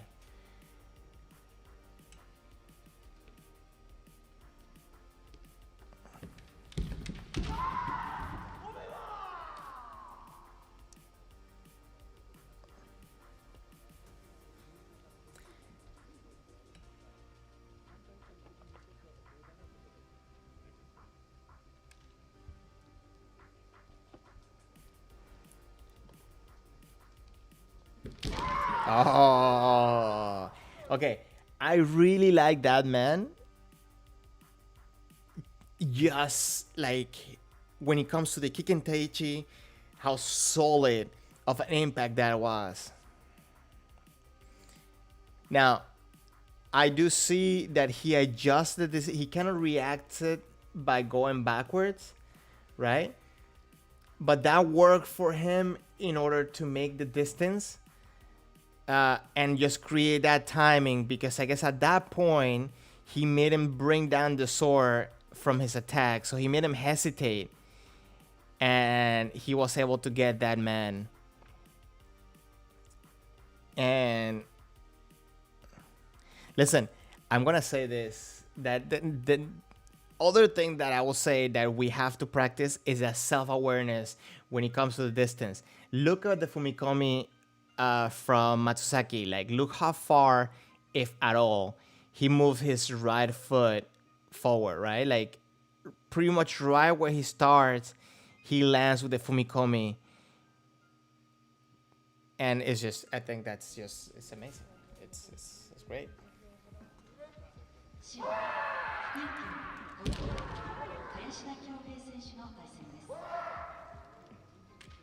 I think that was a great attempt for both sides, for men.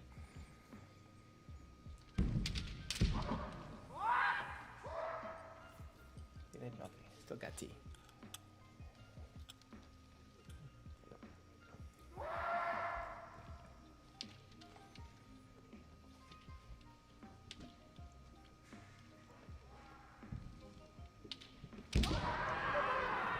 Very nice. Very nice.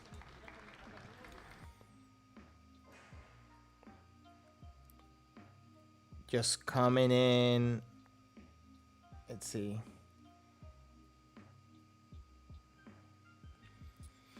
Now, one thing that I'm going to say that I normally prefer it is that he kind of takes a second to engage his left foot. You see, like he kind of like he's at this point. I mean, he's putting that pressure forward, but he's not really ready, right? Because he has to go down in order to move forward. I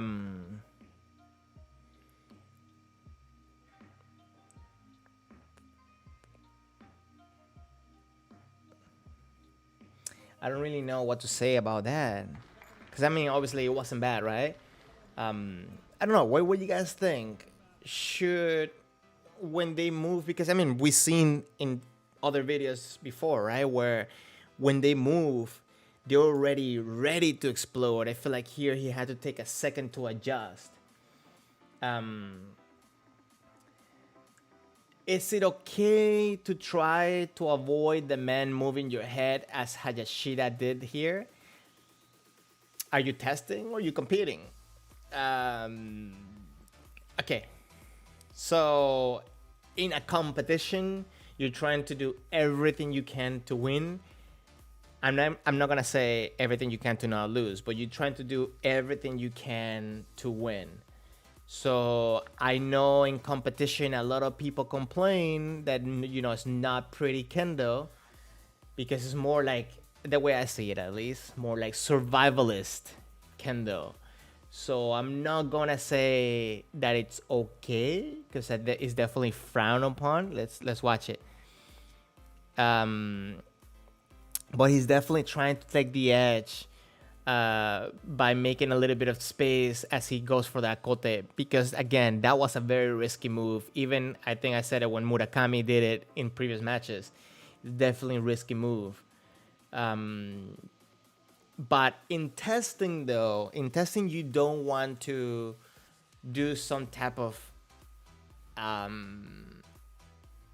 awkward last moment flinchy moves, right? You want to take control, and again, I'll be testing for Golden, so that's as far as I can go, right? But ideally, you want to try to take control of your opponent, and if you get hit, shouldn't matter, right? Like you should just kind of like wash it off and keep going, instead of you get caught by surprise, right? So ideally, you want to show that you don't get caught by surprise, and I think that flinching of the head, it's is definitely get caught by surprise. In testing, I think it's more like if you get hit, you know, it's like you understood you made a mistake, you let, you know, your opponent go through. Again, I might be wrong because I haven't tested for Golden yet. Okay, sorry, got sidetracked there.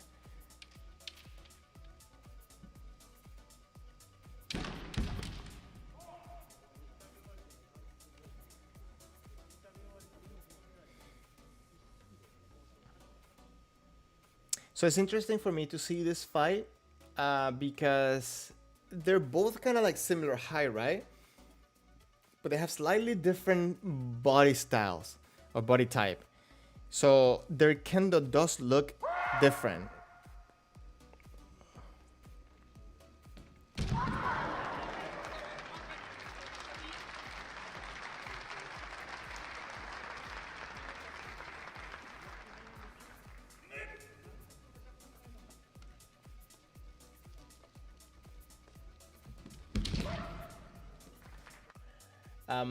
Jan, you said you agree with me.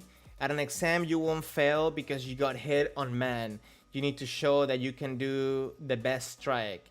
It doesn't matter if you get hit. You and your opponent can both fail or both pass. Oh, guys, sorry, my battery ran out. Let me just change it real quick. Oh, thank you, Jan. Thank you for agreeing with me. Means a lot. One thing that I do want to share, I guess, is that, yeah, it's okay to get hit, and I think it's almost favorable when you get hit, and it's kind of like you're not surprised because you anticipated that, you cannot accept that you made a mistake, whatever, but you're moving forward. And if you're gonna get hit, it's kind of like you also read your opponent. I think it's almost favorable, right? Correct me if I'm wrong. I'm not saying that you should just let yourself get hit. That's not what I'm saying at all. I know sometimes my expression is not as accurate as it should be.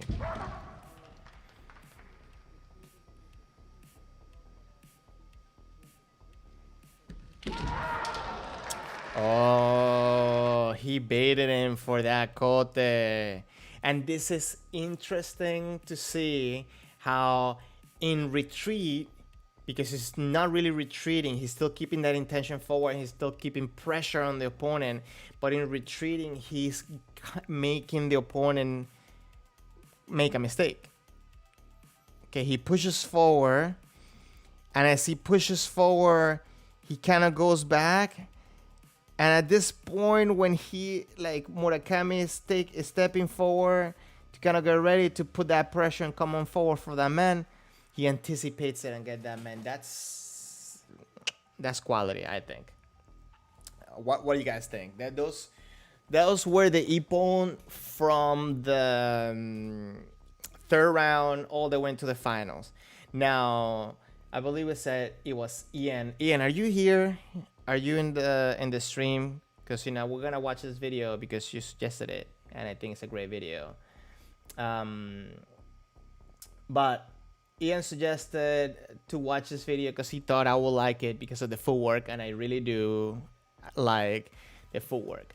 As I was watching Iwabu fight through the All Japan, let's just put it this way. I noticed him, right? I started liking some of the things that he did. I really appreciated the fact that he threw and actually landed skis throughout the tournament. So I think that was a great thing to watch, and shows a lot of his confidence and so on. So we're gonna watch a little bit of this match. I think this match has a big break in the middle, so we're gonna skip forward as he does that. But I'm just gonna kind of use this as an example for footwork too. Okay, so Iwabu is on the left, he's on red. One thing that I really notice, that I really like, is every time he moves forward, his left foot is coming with him. He has a lot of sharp motions, right? He's always attentive and always ready.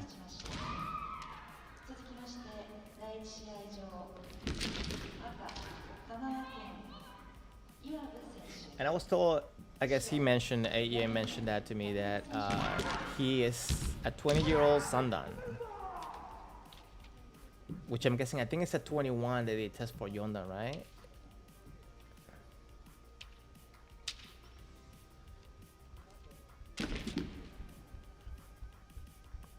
It's definitely not the first time I've seen a Sandan make it pretty high up in the All Japan. It's really cool to see, I think.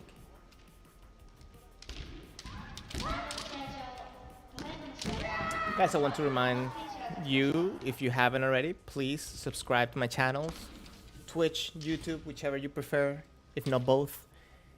Just want to make sure that you know when I'm streaming, because I enjoy having you guys here and talking to you. I feel like we have, like, between both channels, I have like 17 people watching right now. It's amazing. Thank you for being here. And hopefully you're learning something. And hopefully I'm learning something, so I can keep making this interesting for you.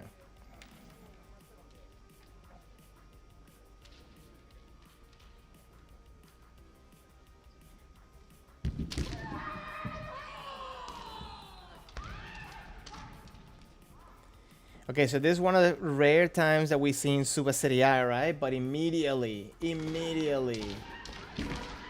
they're getting away.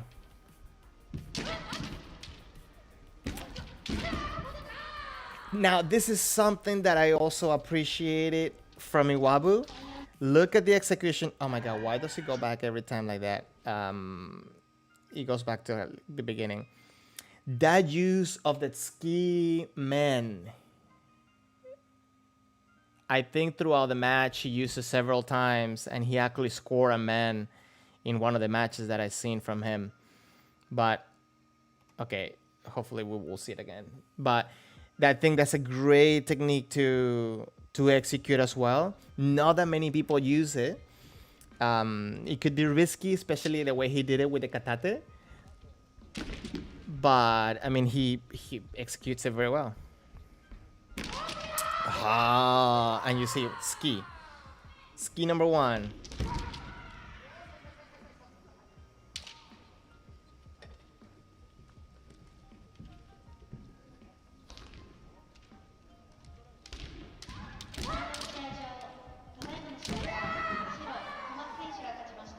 Listen, if I want to, if I can share with you guys something that I'm personally working on right now, getting back into practice now, is this point right here. Coming in close, not getting tangled with the opponent's shiai as you're moving forward. So now this point right here, I think this is one of the spots where like people get tangled. I get tangled, right? Where he goes under the shinai. Takeda kind of starts taking control by kind of pressuring, but the way that Iwabu brought the shinai up with intensity, managed to get it out of the way, and a good attempt for the kote. I don't really like the follow through of that attempt because I feel like he was a little bit open. Let's see. Look, he goes for that kote, but you see he goes for the kote, but immediately kind of goes back there. And I feel like if Takeda would have had his left foot a little bit forward and engaged, he could have probably tried to go for the man. But anyways, too much talking.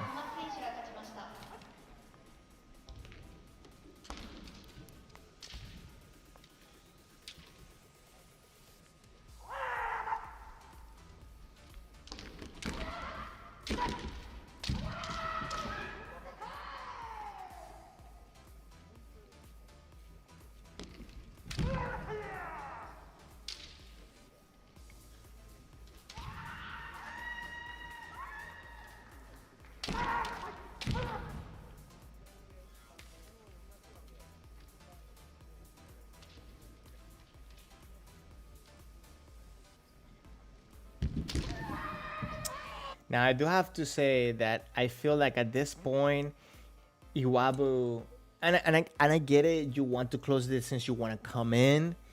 But at this point, I feel like after they separated, he kind of a little bit too recklessly came in forward too close, too quick. He kind of adjusted a little bit after, but at the beginning kind of was a little bit too much.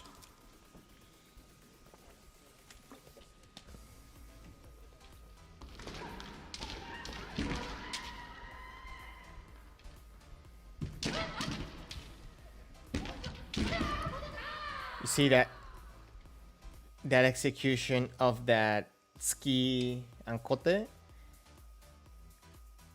He tried to ski with the katate ski, right?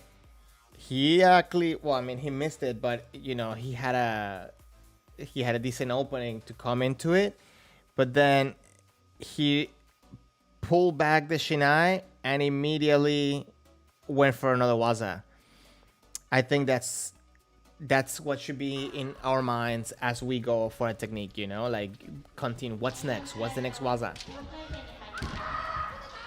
Now that katate man, it's a little bit fishy. I think. I don't think that was an opportunity to take it.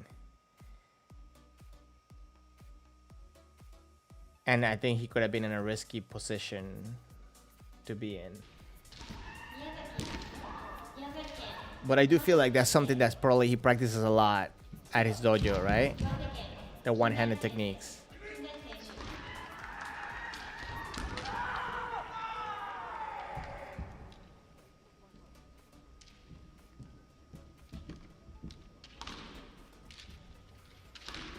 And we're seeing a little bit more communication with the shiai, a little bit more trying to control the shiai and fight off the center, huh?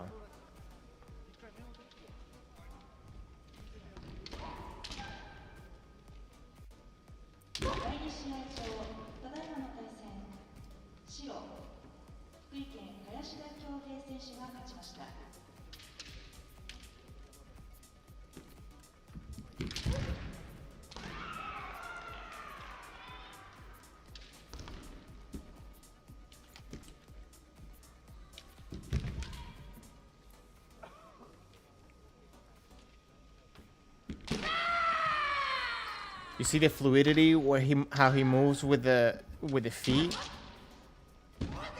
Another attempt for the ski.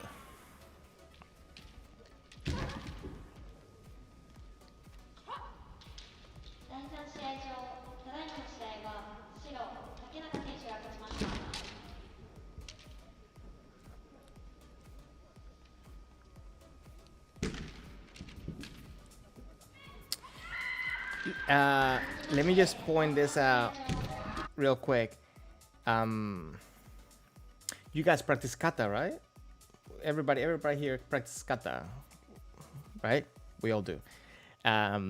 So if you look at the footwork that he's going to be using here, it's very similar to kata 3, right? Like, look, the way he goes back against the ski. Look, he kind of first uses okuriashi, then he uses hayumiashi. That's pretty interesting. Seeing that. What do you guys think? Is that something that did you catch onto that? That was very interesting.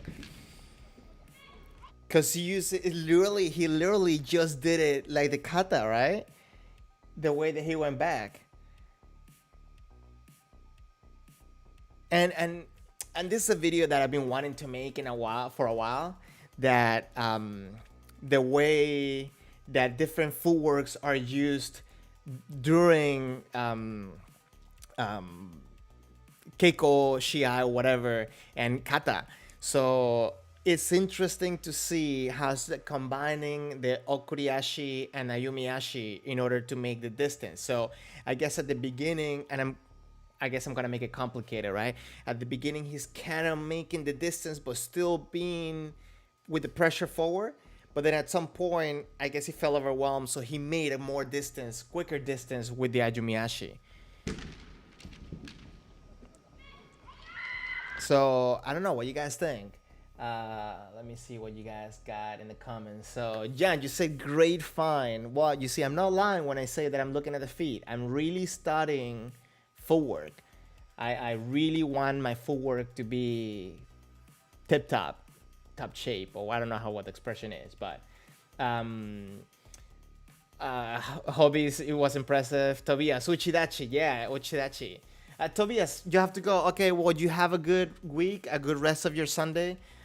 Please, if you have any question, anything I can help you with, let me know. And any suggestions, drop them down. Let me know. Message me Discord, whichever way you want to go. Let me know. But thank you very much for being here. Really appreciate you being here. Anyways, you can go back and watch the rest of this if you want to, any point. And guys, we have to thank Ian, I believe it was, right? Yeah, Ian, that suggested me to watch this video. I don't know if he's here, so if you're here, please say hello. Let me know you're here.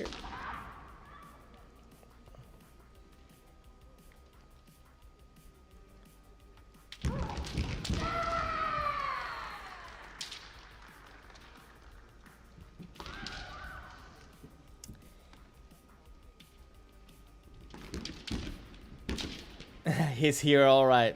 There you go. Thank you. Oh, I can't check my Discord because I'm using my phone for my second camera.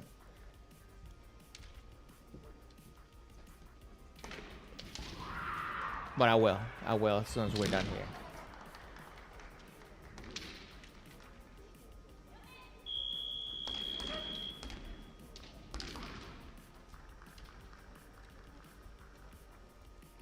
Okay, now that we have a few more people than we had at the beginning, I'm gonna ask the same question that I asked at the beginning. But do you guys notice all the pauses that we're doing?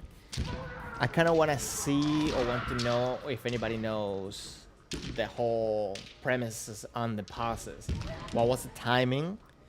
How much? Because I know there's a, if you see the tables in the back, I've seen that sometimes they do the pause, they'll go take water and then come back.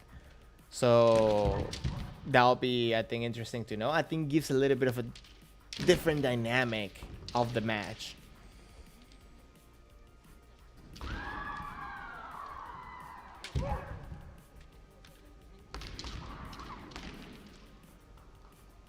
So also, I'm not sure if at this point, because it's been 5 minutes, I guess, about 5 minutes. I'm guessing now they're in Encho, so I don't know if it's like after the 5-minute match, every minute they'll do a stop. I guess we can kind of measure it now.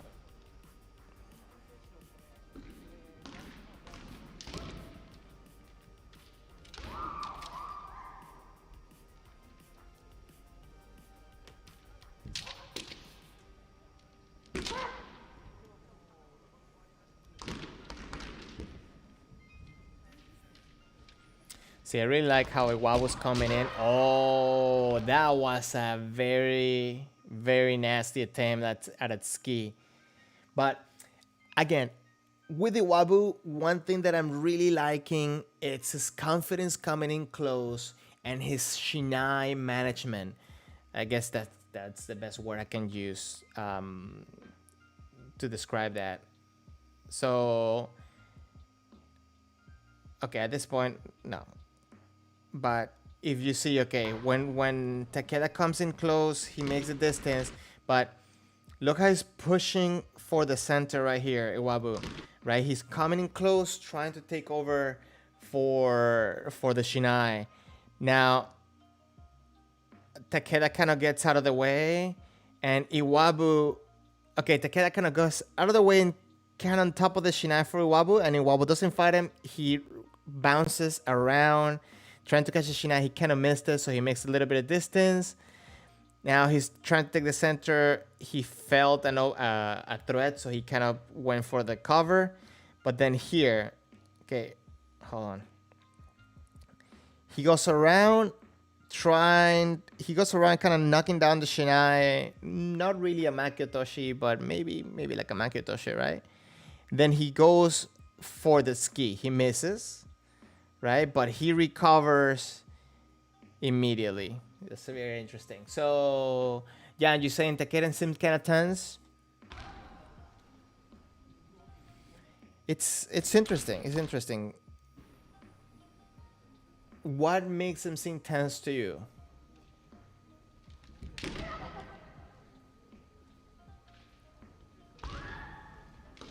Like, is it something like normally you see him, like you compared to the other matches in general, against this fight specifically? Like, what do you mean?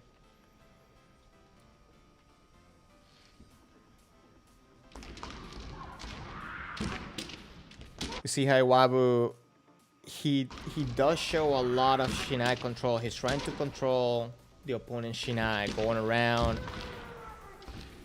Which, again, something that I mentioned earlier, if you weren't here, is that I didn't see it that much in this tournament, right? I felt like a lot of the opportunities taken where, like, you see that point right there? He tries to come in, taking the Shinai, and trying to make an opening by controlling the Shinai. Jose, qué bien, aquí estás. Nice.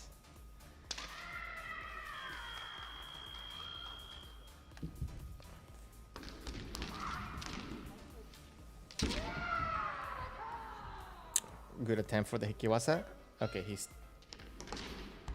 stopped him. Okay, this is the break that I mentioned that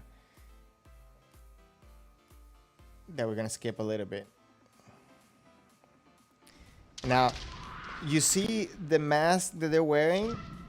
They're calling them men masks, based on the instructions that I seen for the testing. And it looked kind of like a bandit cover, right? Like bandit bandana. What I like is that it seems that it goes around, so I don't know if it's tied up on the back. It looks like it's one piece of fabric, and it kind of gets in place with the men, so it kind of looks like open underneath. But again, I would like to get one just to see how they are and how they work. Now, a friend of mine from Japan told me that they were using silk masks. And apparently, when they get wet, when the silk gets wet, it's easier to breathe through than cotton. If anybody has used them, please let me know, because that's the only information I've had about it.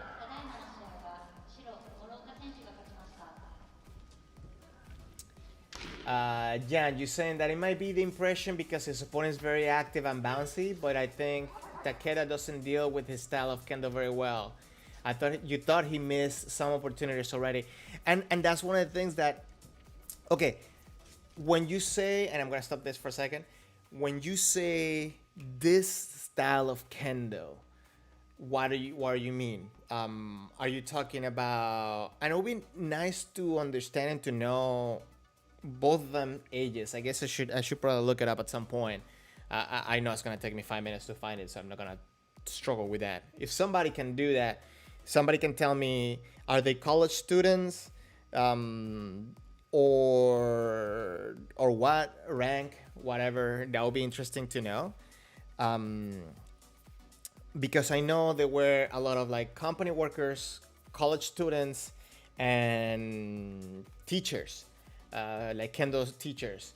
So it will be interesting to see who was what in this match, just to see their their style and understand a little bit, get a little bit.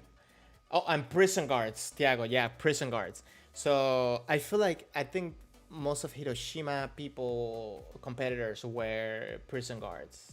I think that's what I saw, but doesn't matter. It will be interesting to get a little bit of background on this fight specifically because we're breaking it. So, Hobbies, you saying that Takeda is a teacher? Because from my understanding, Iwabu is a student. So one thing that I'm noticing more from Iwabu is that he's coming in trying to control the sword more, and I feel that that's what Takeda is kind of like struggling with.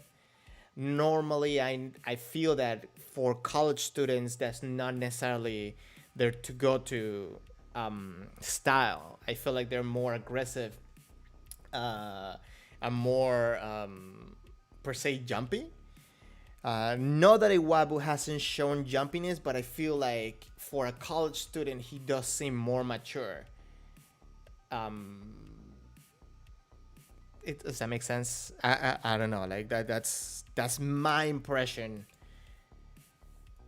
Not necessarily has to be facts. But like right there, this point, I feel like that's one of the reasons why Ian wanted me to watch this match, because this is the type of footwork that I really study and appreciate. Look how little steps he's taking forward, and every time he takes a step, that left foot's coming in. Look, it's like I don't know. That's the sound that goes in my head when I see that.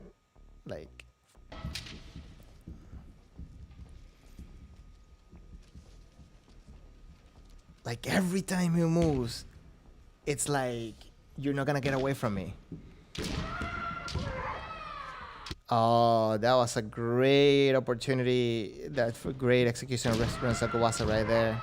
I not Rinsakuwasa, but awareness, alertness is showing there. And you see, Iwabu is showing different types of seme, or no, not seme, but like different ways of kind of like making an opening. Sometimes he pushes in, sometimes he closes the distance sharply, sometimes he brings the sword down.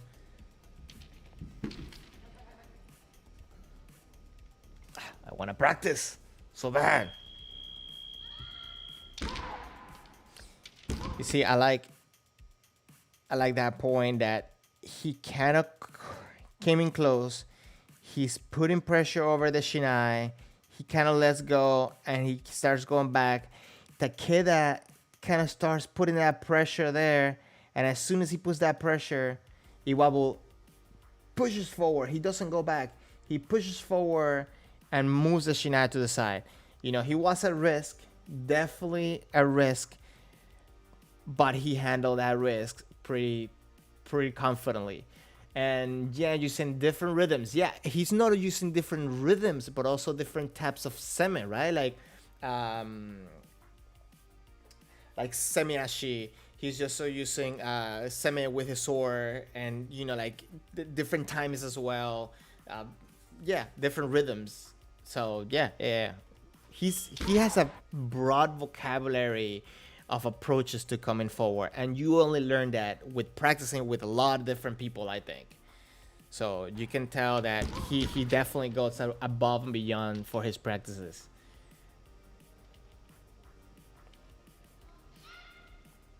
And that's why I like to make so many more friends, so I can practice with different people. So everybody, you know, if I ever visit your country, please let me practice with you.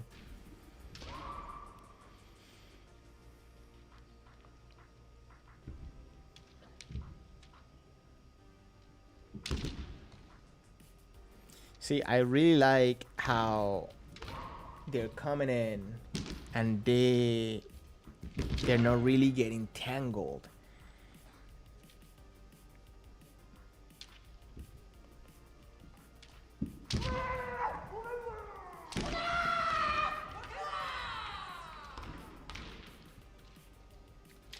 Hobby is saying, yeah, I'm guessing that, yeah, about let's practice together.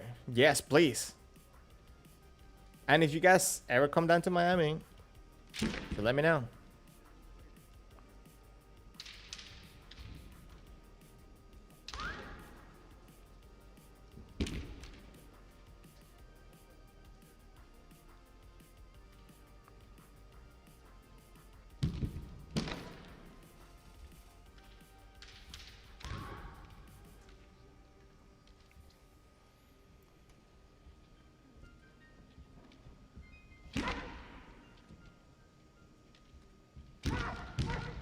Oh, you seen that? Hold on, let me break this. Look, I think that this is a move that happens with confidence. Like he's going back, he goes and put the shinai over the kote. Now he feels threatened, but look what he does. He grabs him and he pushes him out. So at this point, I would say that Takeda got tangled by Wabu, right? Like Wabu like kind of hooked him, and then he moved him out of the way. Now he didn't have the space or the distance to do a hikiwasa at that point. Maybe he wasn't, you know, like with his footwork ready for that. But definitely a good approach that does two things. Number one, keeps him safe.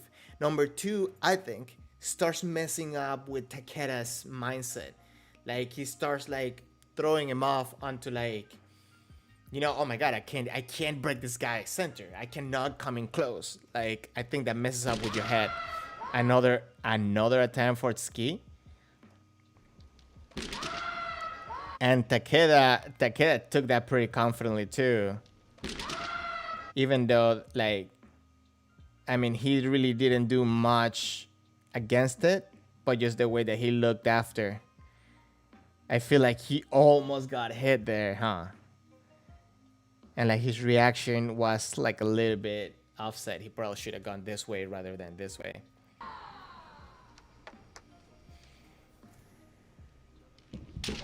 Oh.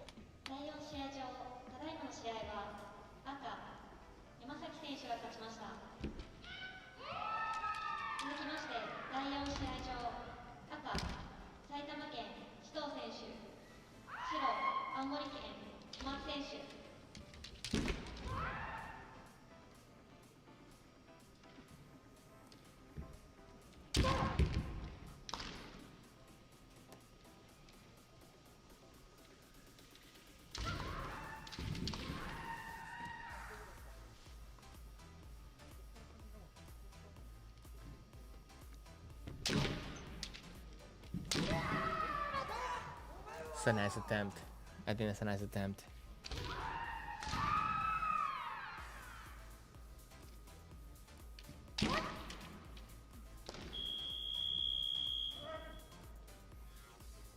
See, there was another pause.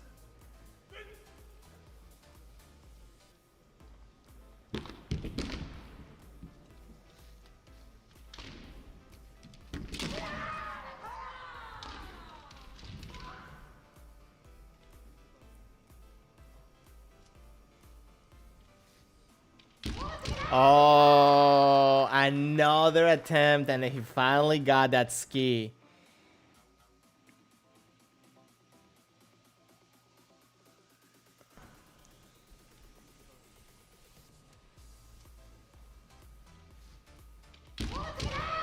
And let's see how he made that opening possible.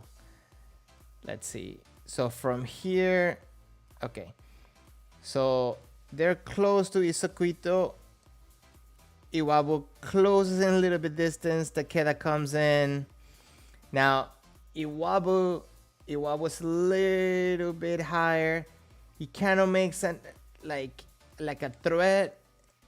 And then, oh, look at that. Like, so he makes a threat. He hits the shinai down and then go for the ski. That's just magical. I'm sorry. That's I can really appreciate that ippon. Hold on, let me stop this real quick. José, te vas. Muchas gracias por pasar por acá. El domingo que viene estamos en la misma hora y espero que podamos ya la semana que viene resumir las clases de los sábados. Te mantengo informado. Escríbeme por el Discord, por favor, o por el WhatsApp para estar en contacto, ¿ok? Muchas gracias por pasar. Jan, you say that you like the way that Takeda agreed to that ippon. Oh, hold on, I didn't catch that. Let's see.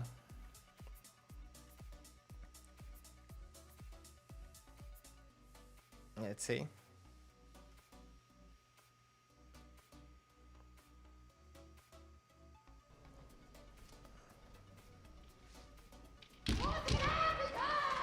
Oh yes, that's good catch, Jan.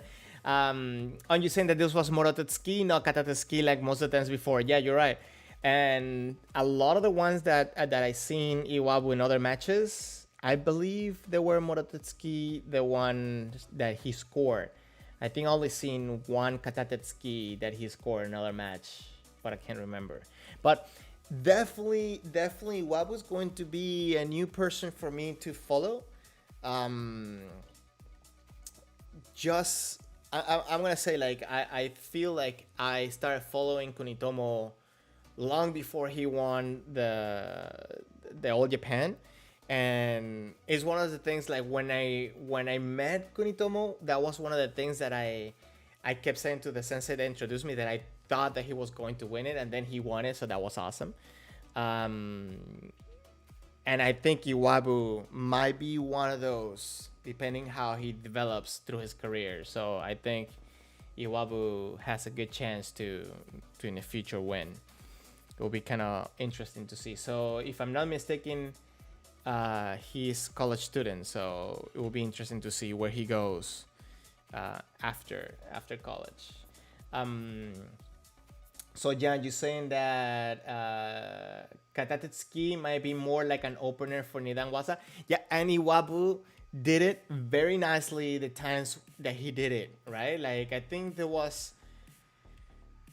2 attempts where he only did ski and then went back, but Katatetsuki, right? But the other times he did Katatetsuki and then followed it up with another Waza. I think we seen it, and this one was Kote.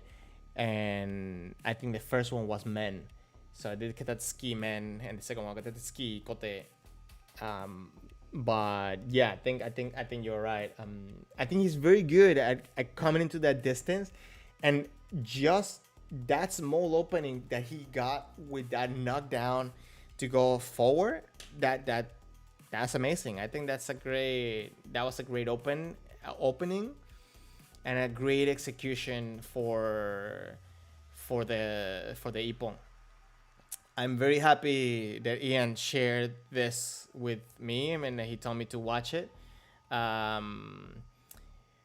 And I will definitely, you know what, I can probably try opening Discord here in the computer. I don't know if it's going to Google all the notifications and stuff. Um, okay. So I seen Jan. Ian send me a couple messages. Okay, I'll. He said like he knew I would like that Iwabo video with my foot fetish. I guess you would call that a foot fetish because I'm studying footwork. That's a weird thing to say, but all right, I'll take it. That sound that I made like is definitely what went through my head when I seen how sharp and how quick he was moving the foot, specifically the left foot. Um, and just the fact that we got to see that kata motion like footwork in shiai, that's interesting because that's going to be the new excuse to tell people to do kata, right? Because look, we can do it in shiai, so that I think that will be interesting. uh Anyways, does anybody has anything else to add to everything we watch? How do you guys feel about this All Japan? I think it was interesting to see people that are not just police officers, or not the majority of them police officers. One thing that I have to say is like I still a lot of these people practice a lot per week, if not a lot per day, because when I was in Japan, I think at the universities that I practice, the minimum that they will practice will be 3 times a week and 3 days a week. But sometimes they had 2 practices in one day. So, and sometimes they will divide the group, but then one person could go to like all of the groups. So they will practice like 4, 5, 6 times in a week. Plus, they go to other dojos to practice. Sometimes, not everybody, not all the time. Company workers, I have friends that they practice 2 or 3 times a week. So that will be the most like our practice. But still, they, even especially for tournaments like this, I know they will prepare by going to other dojos extra, right? Like go to extra practices and so on. And a lot of companies, I know they have like dojos that they can go there like 24/7. They rent like a spot with other companies, whatever, so people can go and practice. At least that's how my friend was practicing. What else? Obviously, Kendo teachers, they practice a lot because they go to the private practices, plus they still practice with students. The prison workers, I don't know. I never met any of them just to see how much they practice. So it's interesting to see because these people probably don't practice as much as the police practice, but they still practice a lot. And that's the key to their level of Kendo. They practice. And goes without saying, I don't know how much they study. And lately I've been watching, I don't know if anybody's seen that video with Kunitomo, that he's also working out at the gym and stuff like that besides the practice. They don't show Keiko practice because practice are suspended for police officers. So yeah, that was interesting to watch. And it's one of the newer things that I think was like, I saw that from Kendo Jidai or something like that, and it's the newest things that Kendo Jidai have posted, which if you talk to me before, you know that I don't like the whole thing that they just been charging people to recycle content that's been available and translated from other people in other things. It's whatever. I feel like that content at this point should be, like it's already public in other sources, that they just kind of like reprofiting from old stuff. But regardless, what was I gonna say? Okay, regardless, I seen that thing with Kunitomo. I thought that was interesting because they're compensating their lack of practice with other exercises, and it kind of is going to show a little bit of a different perspective for Kendo than just doing Kendo, right? Because I know there's always the big debate: should people go to the gym or do more Kendo? Well, if you can't do more Kendo, would the gym benefit you? So I think that they're probably I hope somebody does a little bit further, deeper study and share that with everybody, especially non-Japanese speaking people. I think that will be an interesting study to read, to watch, and to study. Um, anyways, Maxo, well, thank you very much for being here. Actually, we're wrapping up. Thank you very much for passing by, saying hello. Welcome to the chat. I think this is the first time you texted today, but thank you for passing by. Everybody, please, if you haven't already, make sure you give me a follow on Twitch or YouTube, whichever you prefer. If not both, it's up to you. I'll leave the link for the Twitch here in the chat. For everybody that's on YouTube, that you may not have it. Hold on. Okay, so okay, so you were on YouTube chat. Yeah, like that's makes a confusion. But thank you very much for passing by for both. Really makes a difference. Thank you very much. I really enjoy talking to you guys. So thank you for listening to me, passing by. Like hear me mumble about all this stuff. Again, I can only hope that you find this beneficial, that we're learning something. I am definitely being pushed to be watching these videos and studying and learning more, so I have to say thank you very much, because I think my Kendo will definitely grow thanks to your motivation. So I'm not doing this to sell anything or anything like that. I'm not even monetizing my channel or anything like that. But I really appreciate the fact that like I am learning through watching with you and like all the discussions.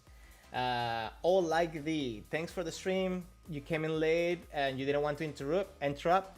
Well, Theo, anytime, say hello.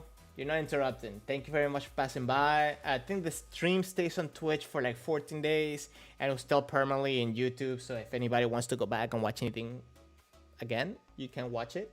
I definitely do sometimes because I want to pick up some of the stuff to talk about in some of the videos. So hopefully today, if not tomorrow, I'll record the video that I want to record talking about improving our cuts and getting power behind our cuts with Tenouchi and the arm, breaking down a little bit of the Takenouchi video that I showed you, see if I find a better one, and hopefully you find it interesting. So stay tuned for that in the YouTube channel. And again, thank you very much for passing by. I think that's going to be it for today. If you guys have any question, you can contact me here, Instagram, YouTube, Discord, whatever you prefer. So thank you very much for passing by. Thank you. Have a good rest of your weekend, and please stay safe. So take care.